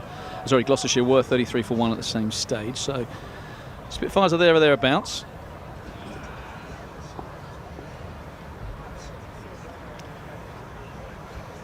Loving the comms. Thoughts to that Harry Pod, but glad to be back in the UK now and not Kuwait. That's from Dickie Hall. Richard Hall. It's a blast from the past. The man who worked here many moons ago when I was still around. What was his role? That's a good question. He was kind of in an administrative role. It's about the only interview I ever sat in on. I interviewed Dickie Hall. He got the job, impressed, and did a good job in his capacity as just making sure everything ticked along nicely. Too long ago for me to think exactly what his role was, but a popular figure here, and then went out to the Middle East. He's turned into the leg side just for the single. Jordan Cox just playing himself in. We talked before about Glenn Phillips having the power to catch up, and I think that's certainly applied to Jordan Cox. He'll just get himself in. A little look at how the pitch is playing and what Mohammed Amir's doing, and save the onslaught for later. Kent can't hang around too much. Required rate is above 10 now. Yeah, I don't think they'll be too worried just yet. Yeah, just slightly ahead of where Gloucestershire were at this stage. I was going to say nailed down the ground, a bit low on the bat. I think that's why mid-off was able, Jack Taylor was able to get round. It was just needed to lean into that a little bit more. We've got the middle on it. I think that's just the extra pace of Amir, isn't it? Sometimes he can slip it onto you a bit quicker than you think.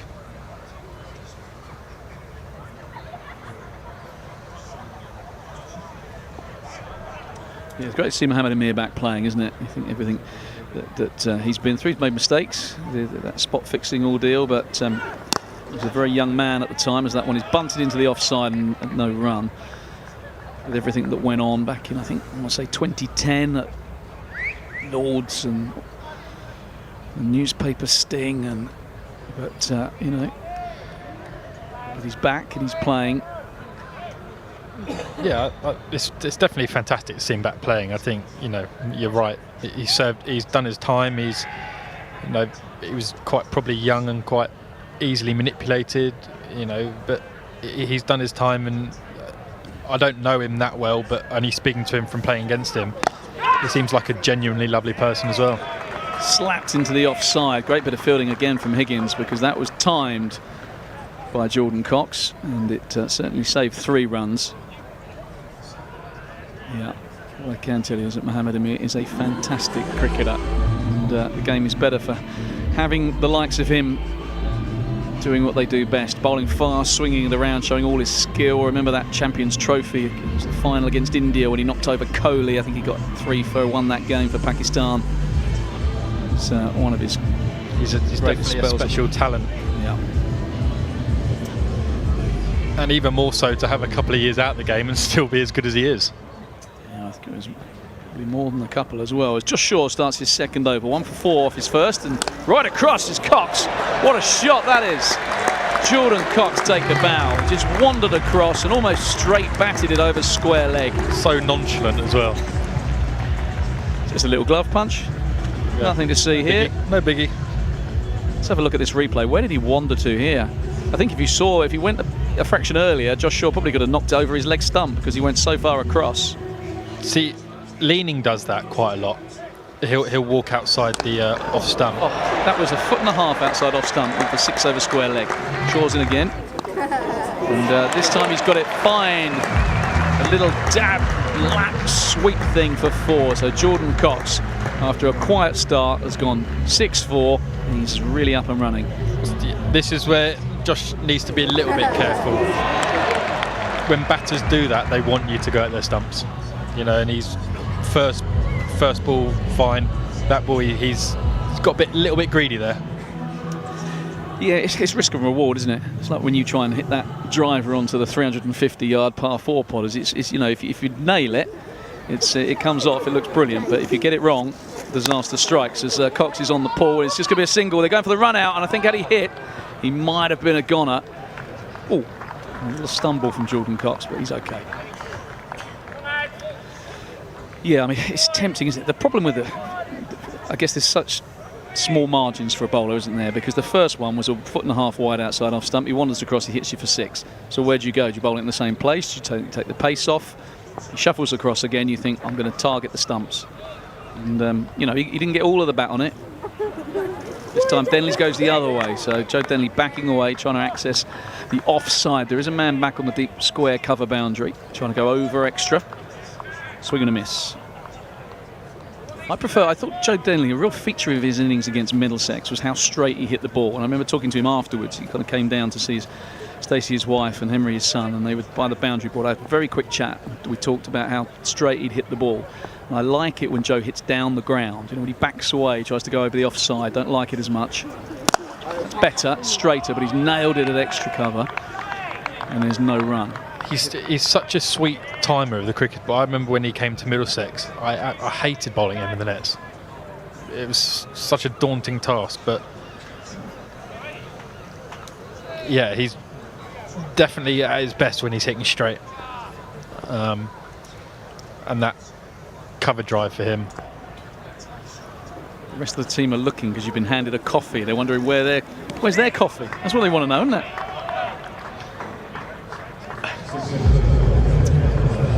We got one of the big guns on here. That's the thing. Podders is in town. He just gives a little signal to the Oriole Lime Tree Cafe staff, and another coffee arrives. The power of the Podders. Again, I made a decent start here. Power play 49 for 1, which, if memory serves, Beckett, you got the comparative score. Comparison 48 for 1. So Kent slightly ahead of where Gloucestershire were, but that was before the onslaught from Phillips, which came late in the piece, and before Ian Cobain really got up and motoring. And now T20 specialist Benny Howe with all the tricks, the knuckleballs, the back of the hand slower balls, the cutters. He's done it year after year, and he's done it to Kent a few times, and on this ground a few times too. He uses the slope to good effect, disguises which delivery it's going to be there. You can see that. Cox is cutting, and they'll push 2. They're only going to get a single. 50 up in 6.1.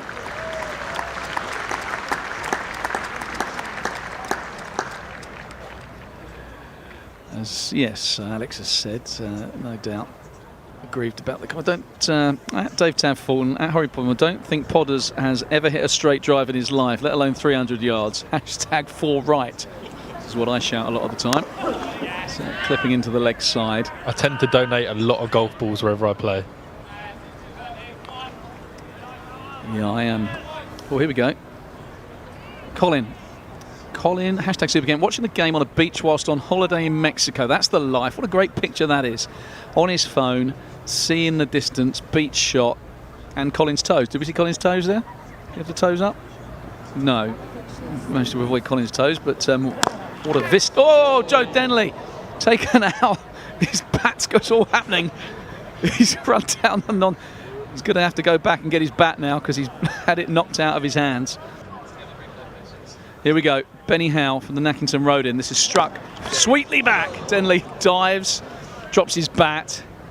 We talked about earlier the bowler on the follow through. Matt Quinn was nearly cleaned up by Cobain, I think it was. What about? We didn't speak about the other batter though. Didn't speak about the other batter. The advantage of the batter, at least you've got a helmet on and pads and everything, so you like to think you get something in the way, but that could have been nasty as well. Dennis is hard as nails.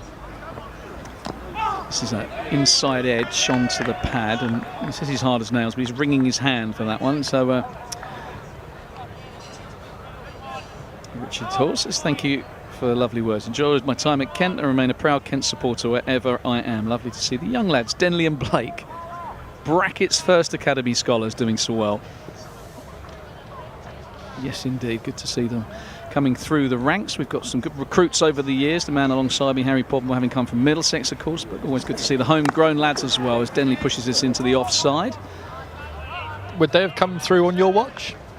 Joe did, so I played my last first-class game with Joe, so having mentored him a bit when he was kind of academy and then came into the setup. I was dropped for Joe my last season, 2006, 3 games out, 2 games out.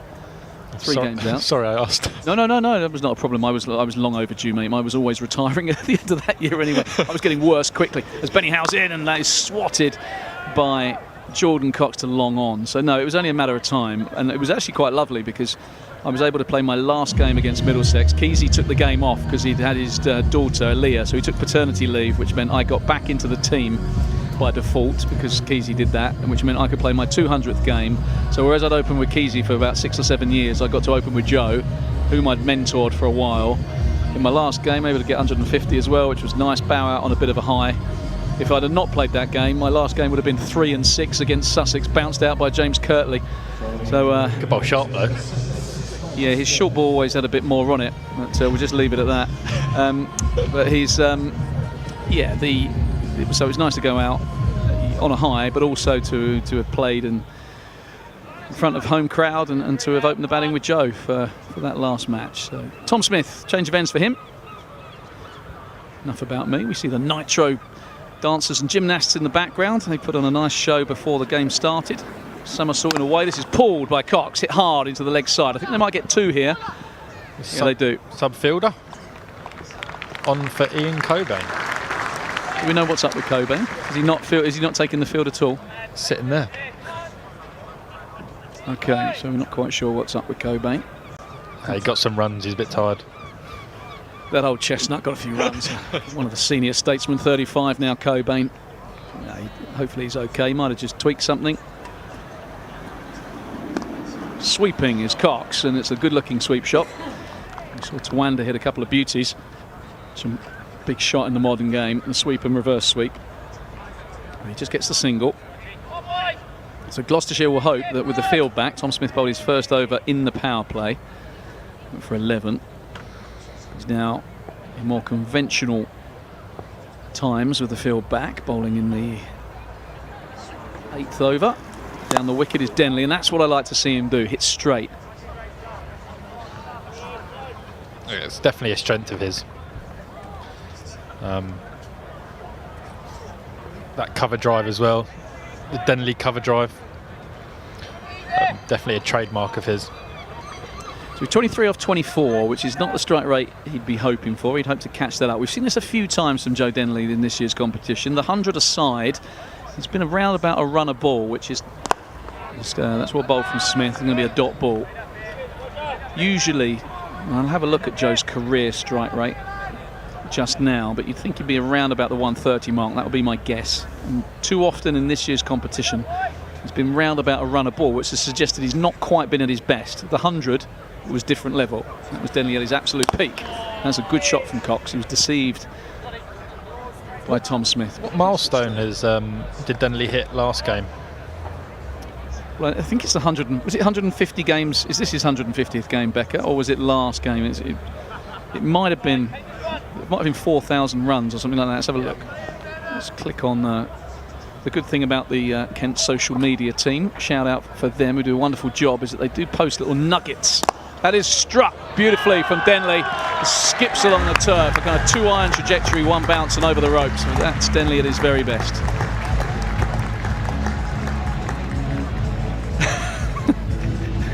Alex Hunter is ripping into you. Can you ask Harry Podmore when his next Q&A is on Insta? They are a great fun. #SnoozeFest. Harsh, leave Potters alone. He's doing a great job. He's on debut here in the commentary booth. And insights and quality punditry abound from the young man. So Joe Denley, T20, yeah, strikes at 121. And I would suggest in recent times he struck a bit quicker than that. His 100 was against Middlesex, 110 he made. Came off just 58 deliveries.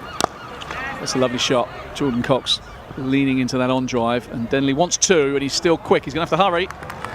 Gets back. So good cricket. You remarked earlier about the running between the wickets. That was classic Denley, who still motor, even though he is. Because it's not as simple as just, you know, getting that extra run. It's more tactical, thinking about what batter's on strike to what bowler and who's striking the ball better. Can we get him back on strike? Oh, another nice strike from Jordan Cox. Benny Howe just for a second might have been interested in a return catch, but just to the left of him and slightly sloppy throw. They seem to be hitting the ball really hard, but just at fielders. Yeah, I thought that in the Surrey game, because Joe was about to run a ball for that innings. I think he got 40 odd, 49, something like that. And he wasn't happy with how he played, and this is the conversation we had after his 100 against Middlesex. You know, I wasn't very good the other night. And I said, well, I thought you were pretty good. You just hit a lot of good shots, but picked fielders out on the boundary. The Surrey batsmen seem to find the gaps, and he's done it again here. I mean, they do. Fumble, and fumble again. Never run on a misfield. Well, you're saying that, but T20 cricket, whenever anyone hints at a fumble, and Phillips can see the funny side, it's like a bar of soap. He had 3 goes at trying to pick it up, gritting away because they didn't take the extra run, getting a little bit of good-natured stick from the Spitfire crowd, who know their cricket and like a bit of banter with the opposition fielders. Phillips won't mind that. He's a good fun character. As Benny Howe comes in again. Oh, on the bottom edge, and that's going to run away. Might just get reeled in. You mentioned the dew, Harry, earlier. Might just slow things up. So a couple of runs, fortuitous runs to Cox, who moves on to 27 from 19. Denley slightly better than a runner ball, 28 off 26. Spitfires 69 for 1. Required rate is just crept over 11, which is in modern money nothing to worry about.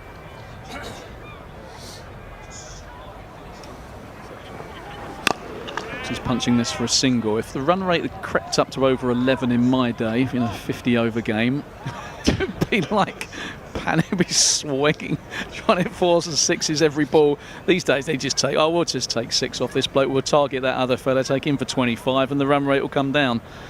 It'd be like holding up the white flag going, never been able to get 11 and over in my life. Speaking of comparisons, at this stage, Gloucester were 85 for 1. So we're just slightly behind. Yeah, slightly behind, and this was the time when Cobain and Dent were playing particularly well, and Glenn Phillips probably still to come. So they... He started off very slowly though, didn't he? He built an innings there. Yeah, Joe Denley changed your gloves. He's going for the big hitting gloves now. They're the bowling figures, and you can see very tidy up top from Mohamed Amir. And Ken would have talked about this lineup and gone, okay, Mohamed Amir, we just got to keep an eye on him. He's the danger man up front. Who are we going to target? But you look at that, there's no real weaknesses there. You've got Benny Howe with his tricks. Tom Smith's always economical. Josh Shaw hits the bat pretty hard. So they're well organised, Gloucestershire. They always field well, always combative, and they've got that game I mentioned earlier to kind of fall back on in terms of belief. That Sussex game, which they won. Snatched victory from the jaws of defeat. Smith again.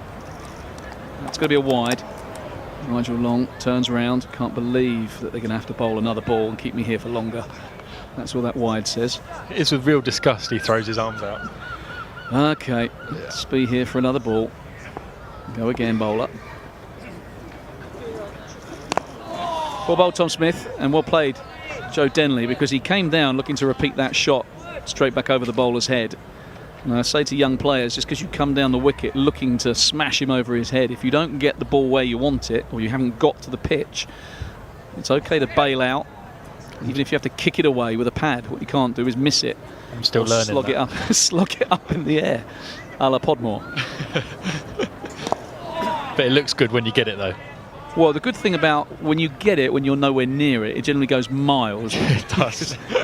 Like the it goes golf shot we talked about earlier, but the chances of missing. I'm always a big believer when you get stumped as well. If you come down the wicket to a spinner and you miss it, there's nothing more ungainly than diving back in and trying to get in and still being given out. You have to dust yourself down and walk off. I much prefer the old come down the wicket, miss it, tuck your bat under your arm, keep walking. Without even a look behind. It's much more one fluent movement. That's a nice looking shot from Denley, who got done a little bit by Tom Smith there. Just get the single. Came down the wicket. Tom Smith saw him coming through it wide. He's a very clever bowler, Tom Smith. He's done very well in white ball cricket for. He was a Middlesex man, wasn't he? Middlesex and yeah. Sussex, and yeah, started at Sussex, then moved to Middlesex. you would have played with him at Middlesex. Yeah, I played quite a bit with him. Great guy, and a very clever bowler.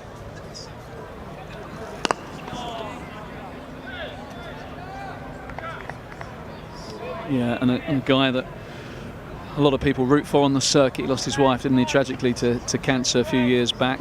2 young daughters, I think that could be right. Daughters, and a lot of support from the PCA and from the game in general, but good to see him with a spring in his step again and bowling well.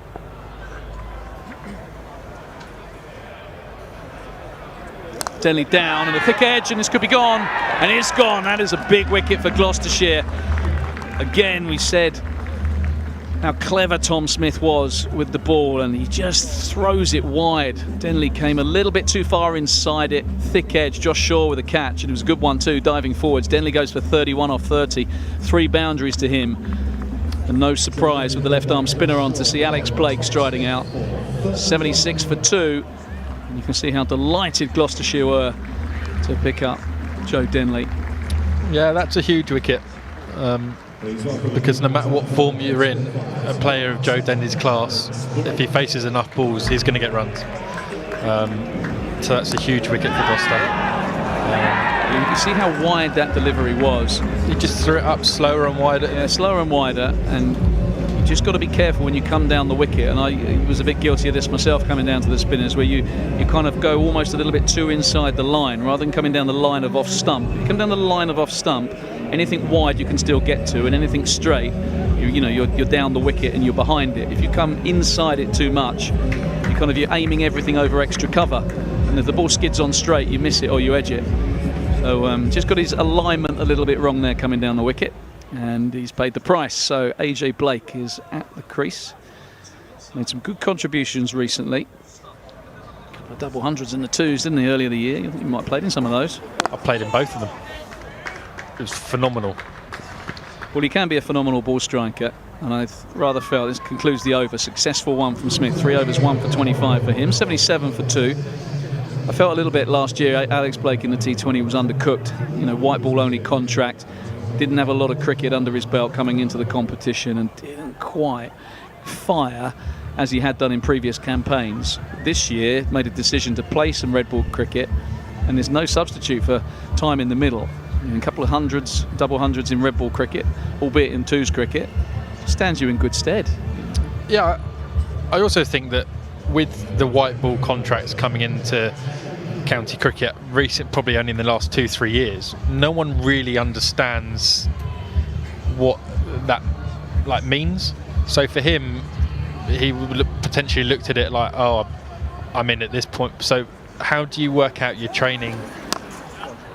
Yeah, because you just don't know your schedule. No, and as we see Jack Taylor, the captain, giving himself a bowl. We wondered whether he was going to bowl much. Almost looked like a leggy, that. Yeah, he turned to his offies. So he's gone to leggies. He's gone to leggies now. 1 or 2 issues with his action, so gone to leggies, and that is fair play. Good skills. Yeah, chuck that up there and wide, and just looked for a second like that was a return catch, but into the ground, bump ball. Crowd catch. Yeah. Skips and in he goes, and that's a wrong one. Turned in. So all the tricks. Well, I mean, credit to him, because he was called, wasn't he, for his action a couple of times. He had 1 or 2 issues with it. So to go from an off spinner who batted to a striker of a ball who's now bowling leg breaks is a real testament to you can't do that without putting an awful lot of work in. Must have an unbelievable work ethic. Yeah. So fair play to Jack Taylor, who's landing these pretty nicely, these leg breaks, and is starting to build a little bit of pressure. The wicket in the last over for Smith, and Taylor recognising that pace off might be the way forwards here, and this is where captains have to think on their feet. If the seamers go around the park a little bit, take the pace off, and he's bowling this nicely to Blake. And first 5 deliveries from the skipper Jack Taylor have gone for just 3 runs. I wonder if Smith's going to bowl out. Would you save him one? I never liked bowling bowlers, especially my prominent bowlers, out too early.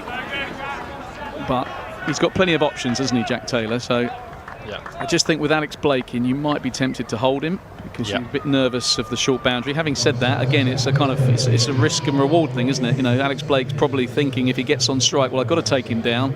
I've got a short boundary and I've got a left arm spinner, and if he miscues it and holds out, so it's sometimes as a captain you've got to have that gut feel. You know what? I think it's worth the risk. You'll try and hit him, but Smith is good enough and cagey enough to get rid of him.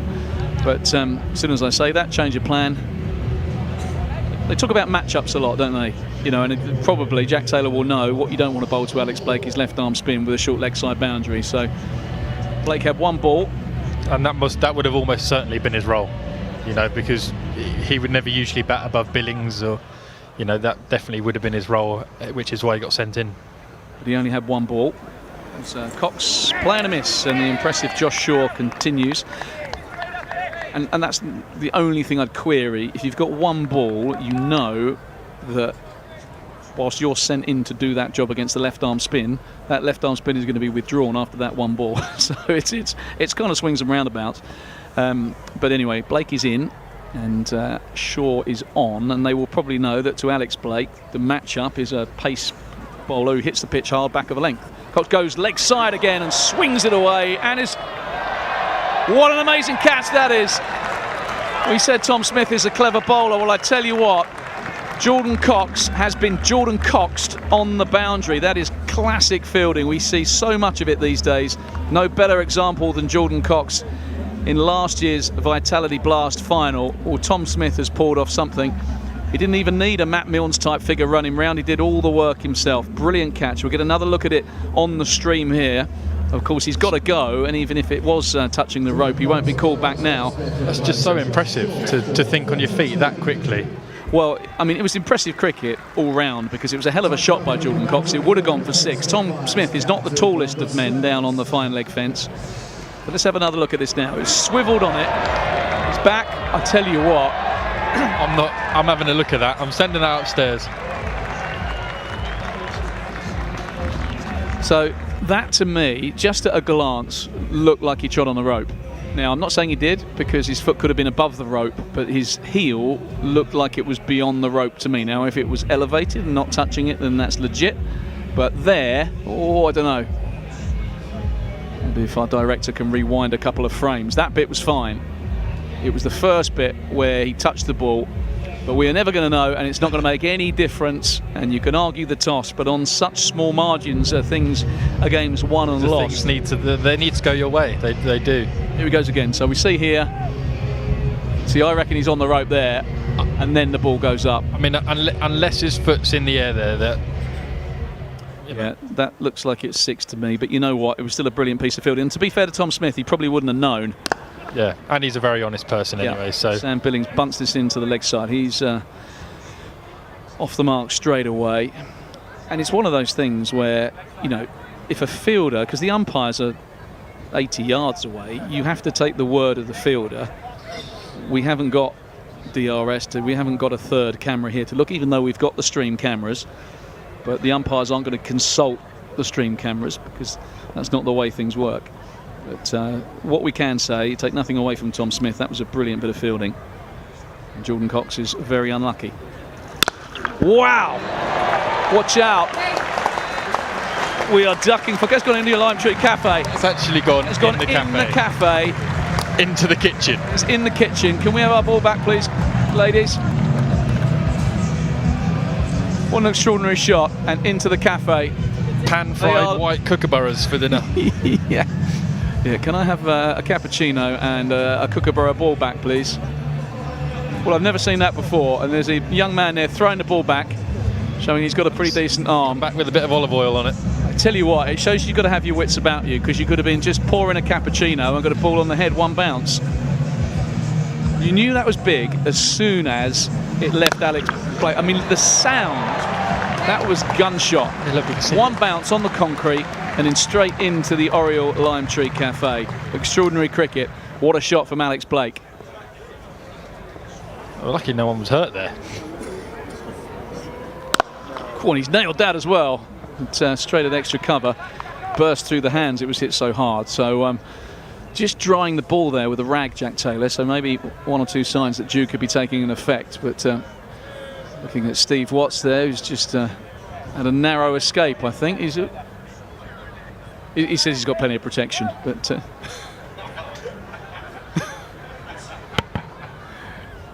that could, you're right, that could have done someone a lot of damage. That flew into the cafe. Keep watching, folks. Sam Billings has launched that as well. He's hit that hard. That's what I want to see from Billings. He's not been in his best, the skipper, in this year's Blast, but we all know what he's capable of. He's a phenomenal one-day player. Just, for me, got to show that intent. I watched him at Lords on Sunday when he was looking to rebuild after the loss of a couple of early wickets. He's got a better platform tonight. 8 overs left. You think he's almost got a bit of a licence, especially with Kent effectively out of the competition. He can just put the pedal to the metal and just let it rip. But and he's certainly got that in him. You know, he's such a destructive player on his day. Well, Kent have got plenty of destructive players to come as well, haven't they? You know, you think you've got Jack Leaning still to bat. You've got the likes of Grant Stewart who can give it a blast. They've got some batting power. They haven't really shown that power in this campaign, have they? With the bat, they haven't been anywhere near their best. Well, just handbrake off, lads. There's nothing to lose.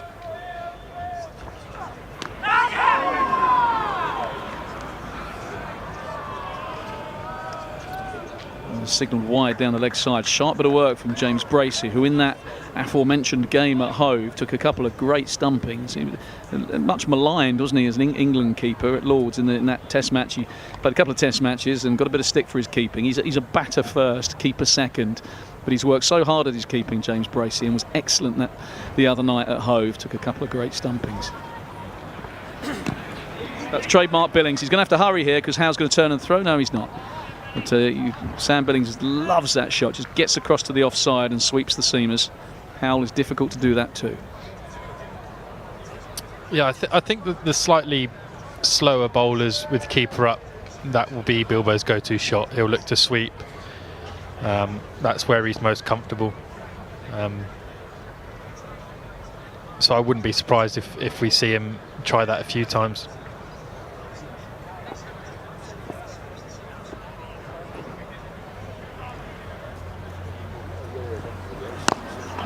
Blake is turning that into the leg side.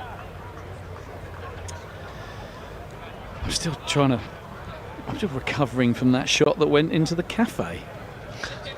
I reckon of all the shots I've seen this year, and I've watched quite a bit of cricket, some at this ground and elsewhere, that has made the best sound off the bat that I've heard. That was a phenomenal strike. Very clean. And thank God it missed everyone. And the crockery. Billings wants 2. And he's going to get 2 as well. We said before that kind of slog sweep off the seamer is trademark Billings. So I think that's the other thing that you associate with Sam Billings. That kind of nudge into mid-wicket and the scamper for 2, lightning fast between the wickets. Yeah, very clever between the wickets. That's massive for him. What he does is when he comes down the wicket, he's already gained a couple of yards because he's down the wicket. Then he bunts it and he's gone, isn't he? And he's just so fast. I mean, I've been run out twice batting with him just because he's just too quick for me. And he's sweeping, and he's dropped, and it's 4. It was a tough chance, and maybe that is the luck that Sam Billings needs. I mean, it would have been one hell of a catch. That was Smith again. Just can't keep Tom Smith out of the game at the moment, but following him at the moment. Yeah, I mean, this was a slog sweep that he got pretty well, and one hand on it. I thought for a minute he might palm it for 6, but it went for 4. Maybe that's Mother Cricket just looking down. Not to say that Tom Smith did anything wrong with that. We'll never know. Cox will never know, but you know, sometimes Mother Cricket evens things up. As Billings swats away to the leg side, just going to get a single this time. It's 100 up for the Spitfires, 12.5 overs. We'll get a comparative score in a minute because Becca's really good at her comparative scoring. But, 111 for 2, Gloucestershire. Kent just a little bit behind on 100 for 3, but within touching distance with plenty of power to come. One big over. It's not a lot. Of course, Gloucestershire by now had their big over. That big over off Jazz Singh that went for 26 as Benny Howe comes in, and that is going to be a wide down the leg side.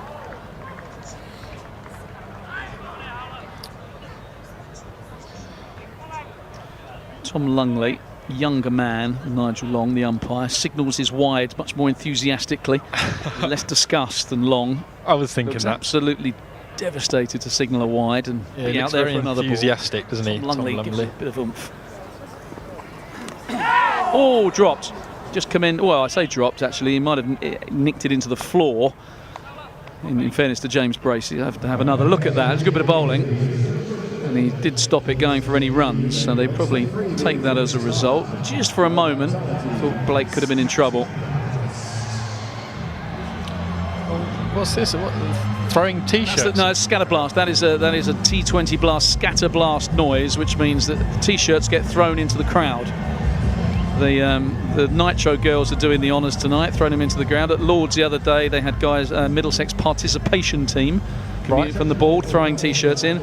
Years ago at the Oval, they'd fire them from T-shirt guns into the crowd. They were lethal, them. Yeah, I mean, they got quite a good whack on them to such an extent. I was actually reporting for Sky on a game and got talking to one of the lads who fires the T-shirts. And I asked how fast they come out. He says they come out at quite a good clip, and he was once asked by a drunk person to shoot a T-shirt at him, and he really didn't want to, but in the end they pleaded so hard and he shot someone with a T-shirt. It knocked the stuffing out of them, put it that way. Phillips is in and he's been swatted away by Billings, and that has gone all the way for 6, and Nigel Long raises the arms. So welcome to the game with the ball, Glenn Phillips. Get some of your own medicine. That's what Sam Billings has thought then. And already some really promising signs from the Kent skipper. I have a feeling this is the over they've spoken about. This is the over to target.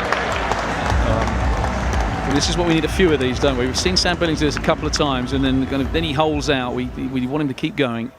That was that comfortably cleared the rope. Down again, he's got him again. That's even bigger. Bang into the crowd. So 6-6, and Glenn Phillips has got some thinking to do here. The required rate is 12.5. I mean, up to 12 in 2 balls. I don't want to get carried away here, but have you ever seen live 6 sixes as an over? No, and now will be a lovely time. And we've seen one into the cafe, and to commentate on 6 sixes would be a joy, Podders. But you have almost certainly gone too early and put the commentator's curse on it. But I hope you're right. I mean, if he does hit 6 sixes and you call it after 2 sixes, then you will forever be a pundit, sir. He's got to get, yeah, you see. He's going to get 2 though. Oh, that's just as good. Well, it's not just as good, is it? I mean, even my maths can tell you it's not just as good. But I like it, and it's great batting. Clever batting. So 123 for 2, Gloucestershire. Kent 115 for 3. This is the comparative score. So this over of 14 off 3 balls is just bringing Kent closer and closer. And he'll be good bowling from Phillips. He saw him come up. You as well to hang on the back foot here, Billings. Yeah, because he's going to. He wants 2 more. He's not going to get them this time. That man Smith again. Sensible decision, I think. So my argument to Sam Billings here, if I was a batsman, or you wear your bowler's hat, I'll wear my batter's hat. If you're an off spinner and some bloke has come down the wicket and launched you into the cowdrey 2 in a row, what are you going to do? Probably fire it wide of him. Fire it wide of him, or do what Phillips did then, which is drag his length right back, because then when you come down the wicket you're making it into a good length ball as opposed to one you get to. So if I was Sam Billings, I would have been hanging right on the back foot for ball 3. That is a dot ball. Alex Blake hoping for the wide. So you've gone down the wicket and you've gone bang, bang, 6. The bowler's going to pull his length back, so hang right on that back foot and you're going to get a pull shot, which you could also mash for 6. But we wanted to repeat the dose. Whack from Blake. It's just going to need a single. And it is quick. We've got a good arm. Decent over for Kent there. Yeah, decent over, although Phillips pulled it round rather well, because 12 off the first 2 deliveries, and he's gone for just 16. So a good comeback from him, used his experience. Over that run rate's just creeping up a little bit. Yeah, up to 13, which actually pulled it down just a little bit with that over a 16, but it need another couple of big overs, don't you? If you're going to make inroads into a required rate of 13, you want that big 20 plus over as the sun goes down behind the pavilion. Spitfire Ground looking a picture tonight. 21st of June, longest day of the year in terms of light, and returning is Josh Shaw. Alex Blake launched him into the Lime Tree Cafe. So a change of ends, slightly longer leg side boundary for Blake, batting at the pavilion end. I think batters now, though, they can clear anything if they get it, can't they? Especially with the bats now, they're unbelievable bits of wood. It's short. Bowled and sliced away. It's going to go for 4, right down to us. Potters, this is yours, sir. He's up, he's ready, Harry Podmore. He's got a little bit of a knee injury, but the speed with which he leapt off his chair there. Instinct. You just know that you're sitting next to an athlete. Oh, I'd love to be back out there. So just a little update on the injury. You've had an injection in the knee, just while we got a little bit of time. We're not sure how long it's going to take, but you had a bit of your own blood pumped back into your knee. That's the technical. Yeah, it was called plasma replacement injection. Basically, they take your blood, spin it around, and inject all the good things from your blood, the platelets, the blood cells, the plasmas, whatever, back into you. There you go, and that speeds the recovery. Do with a bit of that myself. Some sort of cure for getting old. It wasn't pleasant, though, I'll tell you that much. I don't care. If it takes a couple of years off, mate, I'd do it. So good over this from Josh Shaw. Just fighting back that. A bit unlucky to go for that boundaries. 2 for 29. He is the major wicket taker. He's got 3 balls left of his spell. He's been impressive, the young man. Saw him here for the first time, I think it was last year.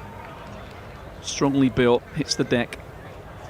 I think this might be his first game this year as well.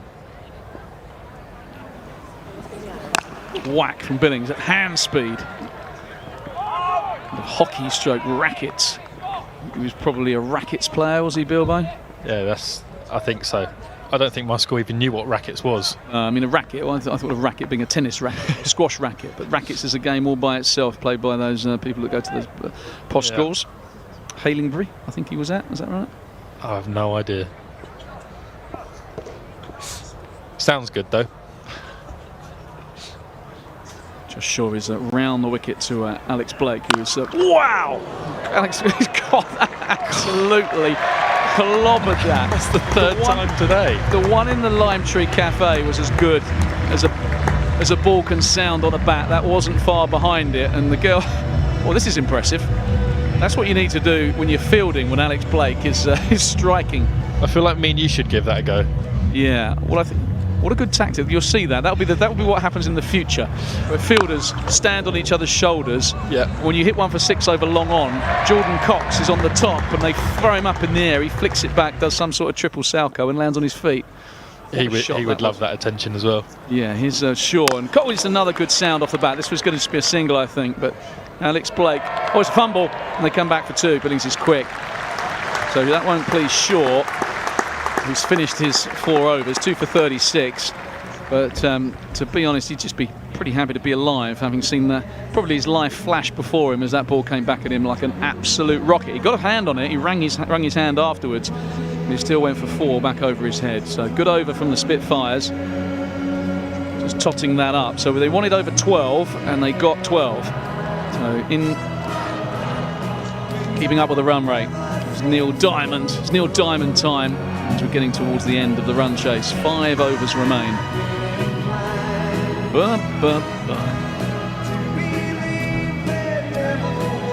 67 to win off 30 for the Spitfires, which will be just their 3rd win in the competition if they can manage it, playing for pride. Gloucestershire playing to try and get into the knockout stages. Started this round of matches in 4th.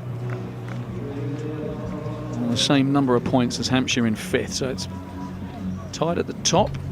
Surrey running away with this group, but everyone else behind them.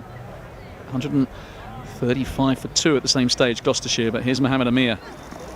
Good bit of bowling, slower ball bouncer. Billings looking to square leg. He wants the... I wonder if that was overhead. Well, that's what he's asking for, but Nigel Long says that's your one for the over, mate. But clever bit of bowling, off-pace bouncer. Longy doesn't want to put his arms out again.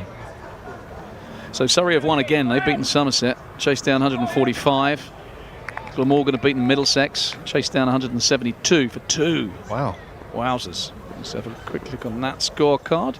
See if Sam North East got any. Because that will... Oh, this could be out. There's trouble here. A complete miscue by Billings, and he's gone. That is the experience of Mohammed Amir. Jack Taylor takes the simplest of catches. And Sam Billings has to go. He's played nicely tonight, 26 off 13, striking at 200. It's a really good contribution from the captain, but he would have loved to have seen his side home, and they're still got a lot of work to do. Alex Blake is still there, and Kent have batting to come. The new man is Jack Leaning. But that's a big wicket, Harry. Yeah, huge. Slower ball, I think. I feel like he was just starting to get going. It's a real shame. You know, he hasn't fired quite yet, and he just showed glimpses of it there. So, shame, but it brings Jack to the crease. Yeah, and actually in the modern game, albeit, you know, you want Sam Billings because he's a top-class player, he's an international player, to get more than 26. If your remaining batsmen come in and strike at 200, you win the game. 26 off 13 is still a decent contribution in today's money. Yeah, ideally it's an 85 off 40, but yeah, it's decent. Incidentally, going back to that Glamorgan game I was talking about, Sam North East, Sam Billings' predecessor, 89 off 46 balls. And he has quite seen him home because he got out with a few runs remaining. Got out with 6 remaining, actually. But yeah, Sam North East 89 and David Lloyd 67. So Glamorgan in the South Group, who are just behind Hampshire and Gloucestershire. That's well bowled and well played as well from Jack Leaning. Mohammed Amir, a couple of off-pace deliveries to Sam Billings, spears in a quick Yorker to Jack Leaning, who digs it out for a single. That's never a nice one to get first up. He's dealt with that very well. Jars the hands, doesn't it? The York, it's low on the bat. Cold evening. Oh yes, you would have felt that one in the mitts. So yeah, runs for Max Holden, 58 off 51, so not a great clip for him, but Middlesex not posting enough in Cardiff. Glamorgan chasing down comfortably. We'll have a look at some of the other games around the traps.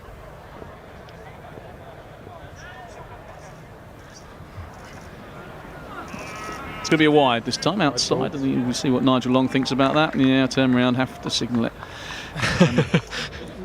Northampton made 186 for 7 against Derbyshire at the county ground in Derby, and Derby are chasing it down. 38 required off 32.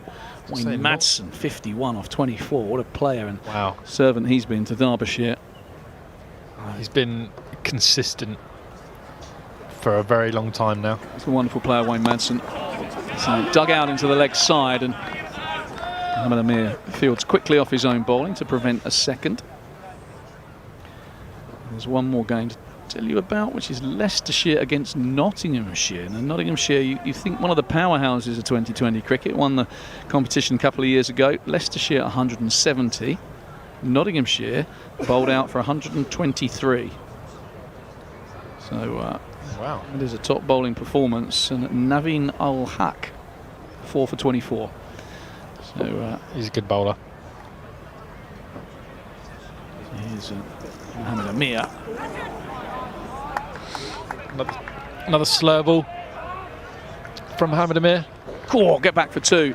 Jack Leaning, another man who's quick between the wickets. They all seem to be these days. They're athletes, a lot of them. He's got a Sean Tate-esque strapping on his arm, though. Who has? Jack. Sean Tate-esque strapping. You know, Sean Tate used to wear all that strapping on his elbow. Jack has got the same for some reason. Okay. I wonder what that's for. Hope he's okay. Is not something he like? Yeah, I see what you mean. He wants another 2 here, and he might just get it this time. No. Alex Blake says no, and it's probably not worth the risk at this stage. These two, not the last recognised batsman by any means. You've got the likes of Grant Stewart.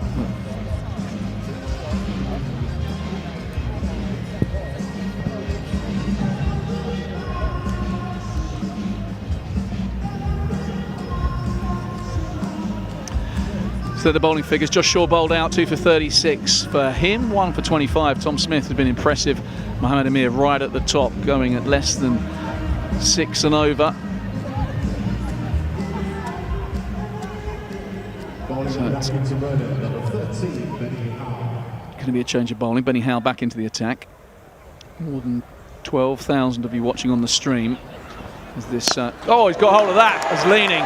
What a shot that is from Jack Leaning. That we saw so many times in last year's successful campaign. Just a little shuffle to the offside. He loves targeting the flats. And Daniel Bodrummond, hands aloft. Wow, he's got all of that. Picked it up from outside off stump. Boom. And that is into the crowd. And that is do Jack Leaning the power of good. That brilliant innings at Somerset in the first game of this campaign hasn't quite fired since. Could tonight be the night? Might be too late in terms of qualification for the knockout stages, but could get his season where he wants it and find some form ahead of Championship and Royal London One Day Cup campaigns. My co-commentator, Mr. Harry Popmore's just had to nip off to the loo, I think. If that injection has impacted his bladder, but it's a couple of times he's had to leave us. He's made some very good contributions on debut. I'm going to say that because he can't hear me. I don't want him getting too big for his boots. And bowled. Pace off, that's classic Howell. So 54 to win off 21. Let's get a hashtag Super Kent. Let us know who you think is going to win this game. A reminder that there are still a few tickets available for Friday night. The Sharks are in town. Friday night, always so popular here at the Spitfire Ground. So get your tickets. We will be here. I would imagine, I don't know Podmore's movements on Friday night. I imagine back in his pomp, Friday night would have been a big night for partying, you know, but I'm hoping he might be back on commentary. So so impressed have you all been with his debut.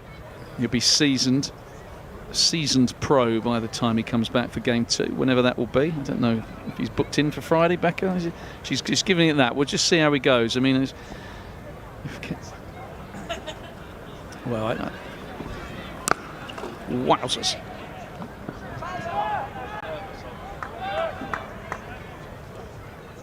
Well, Harry Fulton keeps telling me he's 1 from 1. He said he's done 1 Spitfire game on commentary and 1 wins. He's 100%. I'm not so good. Well, you might be 100%. I'm hoping you'll be 100% after this game. So maybe we put the 2 Harrys on together and it'll be an absolute shoo-in on Friday night for the Spitfires. And I'll go toes up somewhere, watch at home. So Blake, 25 off 18. Leaning already striking at 200, courtesy of that massive 6, first ball of the over. Full toss, and Blake has got that. You can tell by the sound it made on the bat. Tom Smith won't be flicking this one back, or anybody else who's on that long on boundary for that matter. That's landed in the seats. Well, it wasn't Benny Howe's best delivery. I mean, it's a bail height full toss and just wide enough so Alex Blake can get his arms through it. Yeah, well, tell that to Alex Blake, because he's just murdered that one. And he's hit a couple of full tosses very hard tonight indeed. I think what you've got to do, Potters, is when you get in the dressing room, and I don't say, you know, if Kent win this and you go and say well done to the lads, if you don't mind sneaking me Alex Blake's bat, because I've got a game at the weekend, and the only chance I've got of hitting the ropes is by getting the bat like that, even at Whitstable, which is about 40 yards. Here he comes. Is that our favourite haircut? The short back and broccoli is in. Mr. Ryan Higgins, a very fine cricketer with a trend-setting haircut. It's the one from leaning, and I think this is the way round Kent would want it. Blake striking to the short boundary on the leg side. I just rather feel we're in the firing line. We've had one in the cafe, we had that last one over long on, and Miles Hammond with 88 on his back down by us could be in business here, and so could we. Yep. That's a wide. Nigel signals the wide. Higgins running back. Could be up against it time-wise here. Taylor just bowled the one over. Looking at the cut-off, 9:48. I think they could be struggling here, you know. It's well bowled from Ryan Higgins. It's drilled into the offside, and Jack Leaning won't get back for 2. So good bowling.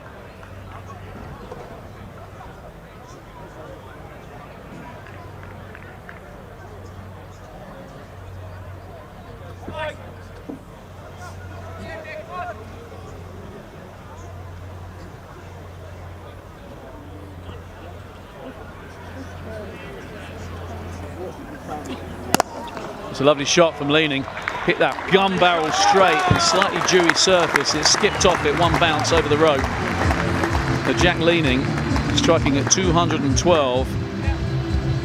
Found the middle of the bat straight away, and Kent needed him to at the fall at Sam Billings' wicket. But that's a glorious shot. I mean, didn't try and overhit it. That's what I like about that. Just stroked it back over Higgins' head. Beautiful straight bat.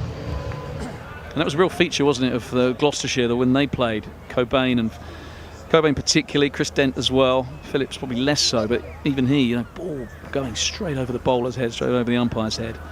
No fielders there. This was another Yorker from Higgins. And the fumble will let on get back for 2. Ball is slightly slippy, the dewy surface, and might have been a factor, Sam Billings putting Gloucestershire into bat, chasing in these conditions.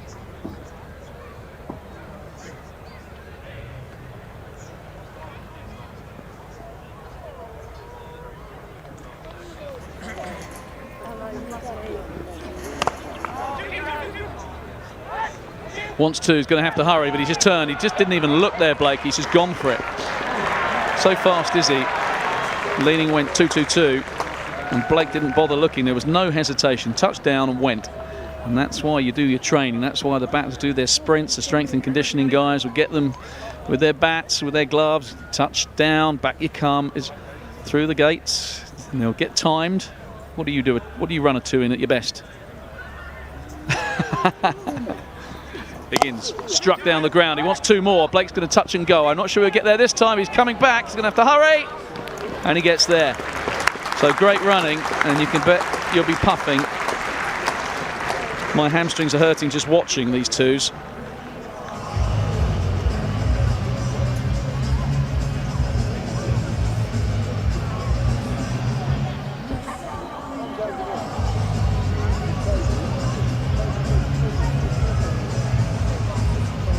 For 2Ks. Yeah, that's going some.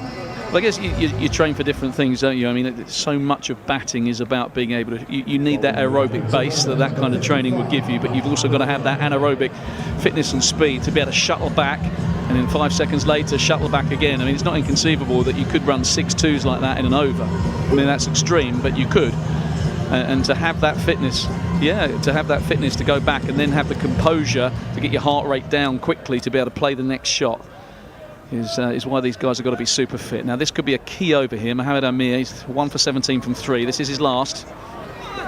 And that'll be okay. Alex Blake is signalling to Tom Longley that he wants the wire, but you can't do that, Blakey. He's not going to change his mind. This is not football. Can't go gesticulating to the referee. Football is creeping into our game, Harry. You wouldn't be doing that. You just take it on the chin. I think, to be fair to Mohamed Amir, that was bang on the line. And I don't know, there's a line? Yeah, I think but there's no point arguing the toss. Slower ball bouncer, that's great bowling, but a fumble and a hit, and he could be out. I think he's gone. No, he hasn't gone. Well, I tell you what, if Alex Blake was appealing for that, I would like to see that again. I'm sure our director will cue it up. But, this won't be for the big screen, this will be for you at home, and we're not going to necessarily have the best angle. I don't know if we've got a side-on angle of that. But my instinct was that Jack Leaning was gone. James Bracey could not believe it. He picked it up here. I mean, direct hit. I think he's gone.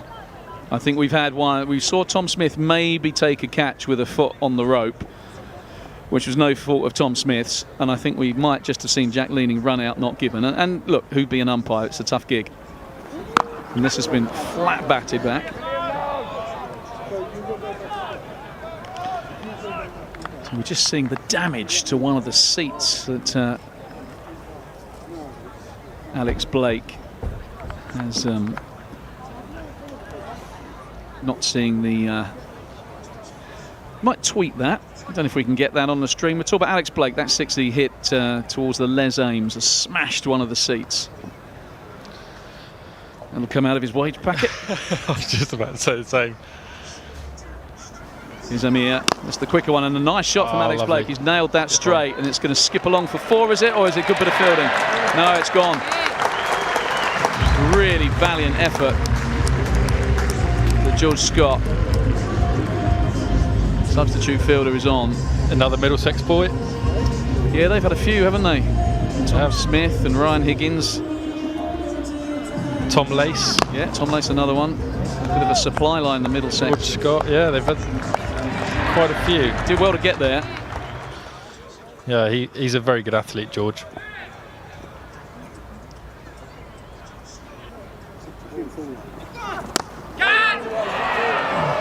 Oh, he's gone. That is unlucky from Alex Blake, and a good catch.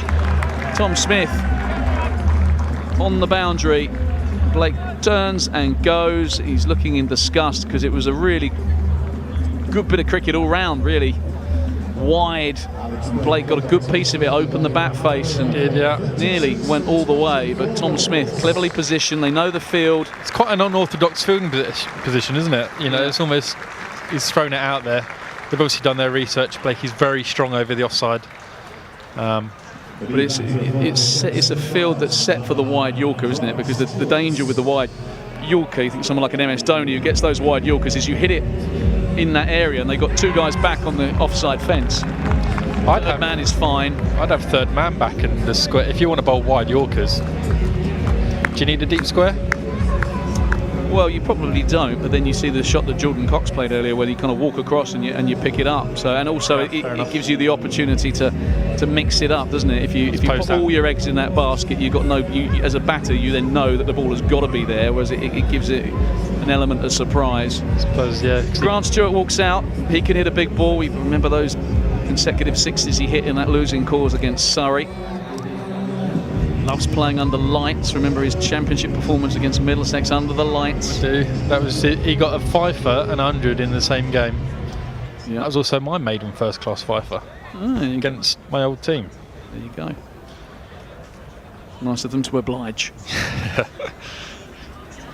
Oh, it's a no ball, surely. It's got to be a no ball. It's got to be a no ball. It's been signalled, so this will be caught but won't be out. It's been fun, but it missed, and it's all happening out there.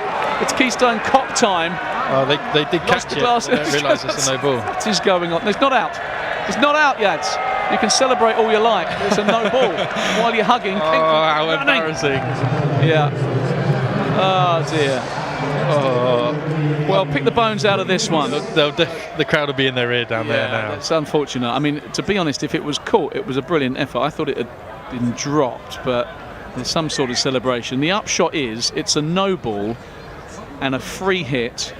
And Grant Stewart, who surely has 2 to his name, or did Jack Leaning hit that? Grant did. Yeah, so we should have 2, because they're trying to work out what's going on. Tom Lungley. 2 and a no ball. There we go. No ball, free hit. So 15,000 of you watching on the stream, and I should be able to try and describe what happened, but I'm doing so with some difficulty. You can't change the field. And I think that's what Grant Stewart is saying. You can't change the field because I was on strike. You can't change the field. Even if they run 2, you can't change the field. No. Well, I think they have. So there's a bit of chaos reigning out there at the moment. It's a free hit. That's the upshot, and he's got hold of it. And he's going to be dropped. Is he or caught? Oh, it's a missed field. So Gloucestershire, who are normally so good in the field, not exactly unravelling, but some nervy moments. And Ryan Higgins, normally so reliable, probably should have hung back here and just taken it on the one bounce, because you can't actually catch that. Can't be out. So that is just shows you under pressure, even someone as experienced as Ryan Higgins, your thinking gets slightly muddled, because in that instance, surely you just hang back, you take it one bounce, you can't catch him out. Mohamed Amir's looking at the umpire, the batsmen are looking at the umpire. No one quite knows what's going on. No, I think what we do know, Amir and Higgins were just having a few words with each other there. Well, it's crucial, because that boundary, you think Grant Stewart, who bowled such a brilliant final over, we said how important could it be? Well, what the equation is that Gloucestershire, who are 4th at the moment, and with teams winning around them, got to keep Kent to under 18 to take maximum points. 19 to win, leaning on strike. Higgins, who had a cap on that hair. What's the cut-off? When he missed that ball, has now taken the cap off. They haven't. They must have been past the cut-off. They must have. I'm just trying to count how many fielders. So these days, there's not a 6-run penalty. You have to bring an extra fielder into the ring. And they've got 5 in the ring. And there's a swing and a miss. In fact, there's an edge is there. Nigel Long not impressed. Cannot believe it. James Bracey appealing. There's been a little bit too much gesticulating and appealing to the umpires for my liking tonight. There has. It's all gone a bit. We're going a bit football. Yeah, it's not cricket, folks, is it? Well, Nigel Long's not going to change his mind because James Bracey waves his arms around, and I get the frustration of the player if he's heard an edge. But Higgins is in, hair bouncing on top of his head, and it's a Yorker, and it's a good bit of bowling. And he goes to throw the ball up and probably thinks better of it, because if he'd have thrown it up too high, they would have snuck a single. He's learnt from his mistakes last over. So this is a very tense situation. Just the dot off the first ball. So 19 required off 5.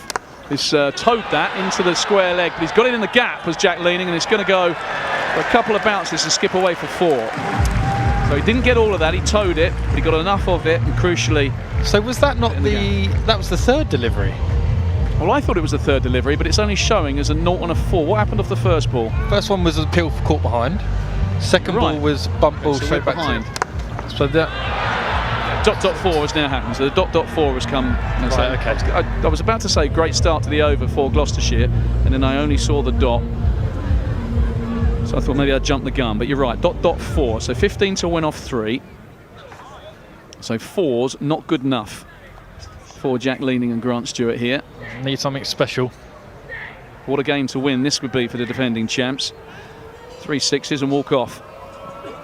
That is well bowled. He's going to have to go 2 here. Stewart's going to have to sacrifice himself. Gloucestershire. So we now need 13 off 2. 6-6 for the tie. I'd like to see him hit this next ball for 6 just to keep things interesting. We've got 17,000 approaching 18,000.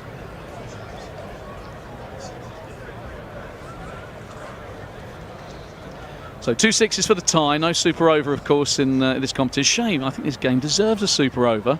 I think so. I think Nigel Long wouldn't be happy. He'd be like, I've done my time here. I've signalled a few wides. Yeah. Gone on too long, lads. He just wants a cup of tea. Oh, it was in the slot. Has he got enough of it? Yeah, he has. He's got it for 6. He towed it. What a word. Wasn't the middle of the bat from Jack Leaning, but Ryan Higgins went for the Yorker, got it ever so slightly wrong, and Leaning has swept him for 6, so the tie is still on. I love a tie, come on. Come on, Jack Leaning, Come you on, little Jack beauty. Leaning. It was just it's that traditional shuffle across from Leaning. And there was a big roar from the Kent crowd. Big smile across his face. And there'll be a meeting. I think he's got to just go about a meeting, I reckon. Yeah, I mean, I reckon Jack Taylor's saying, don't do that again, mate. If he could bowl anywhere, just not there. Don't do that again. I mean, we see him drying the ball there just to make sure that it's not too slippy, but he's got to go wide of off stumpy, thinking wide Yorker. That's what I'm thinking if I'm Jack Leaning. And he's got it, absolutely nailed it. Well bowled, Ryan Higgins. So Gloucestershire win. Really good game of cricket here. But Wonderful game, the Spitfires. It's been that kind of campaign for them. Gloucestershire, well, they will harbour hopes of getting to the quarter-final. Harry Podmore, we've got to wrap it up fairly quickly, but decent game of cricket, and I think a better performance from the Spitfires. Yeah, definitely. I think it's a lot more positive performance from the Spitfires, showing glimpses of how they played last year. Obviously, just on the wrong end of the result today. Okay, well, that is Harry Podmore. Fantastic debut for him. It wasn't quite to be for the Spitfires. Gloucestershire winning by 5 runs. Some excellent batting performances, good contributions from Blake and Leaning and Sam Billings, but Gloucestershire ultimately too good. The white ball specialists, Ryan Higgins holding his nerve at the end. The penultimate ball goes for 6, but he managed to hit the last one, keep the last one down to just a dot. So just a reminder that you can get all the post-match reaction on the social media at Kent, and of course there are tickets available for Friday. Thanks for watching. We'll see you next time.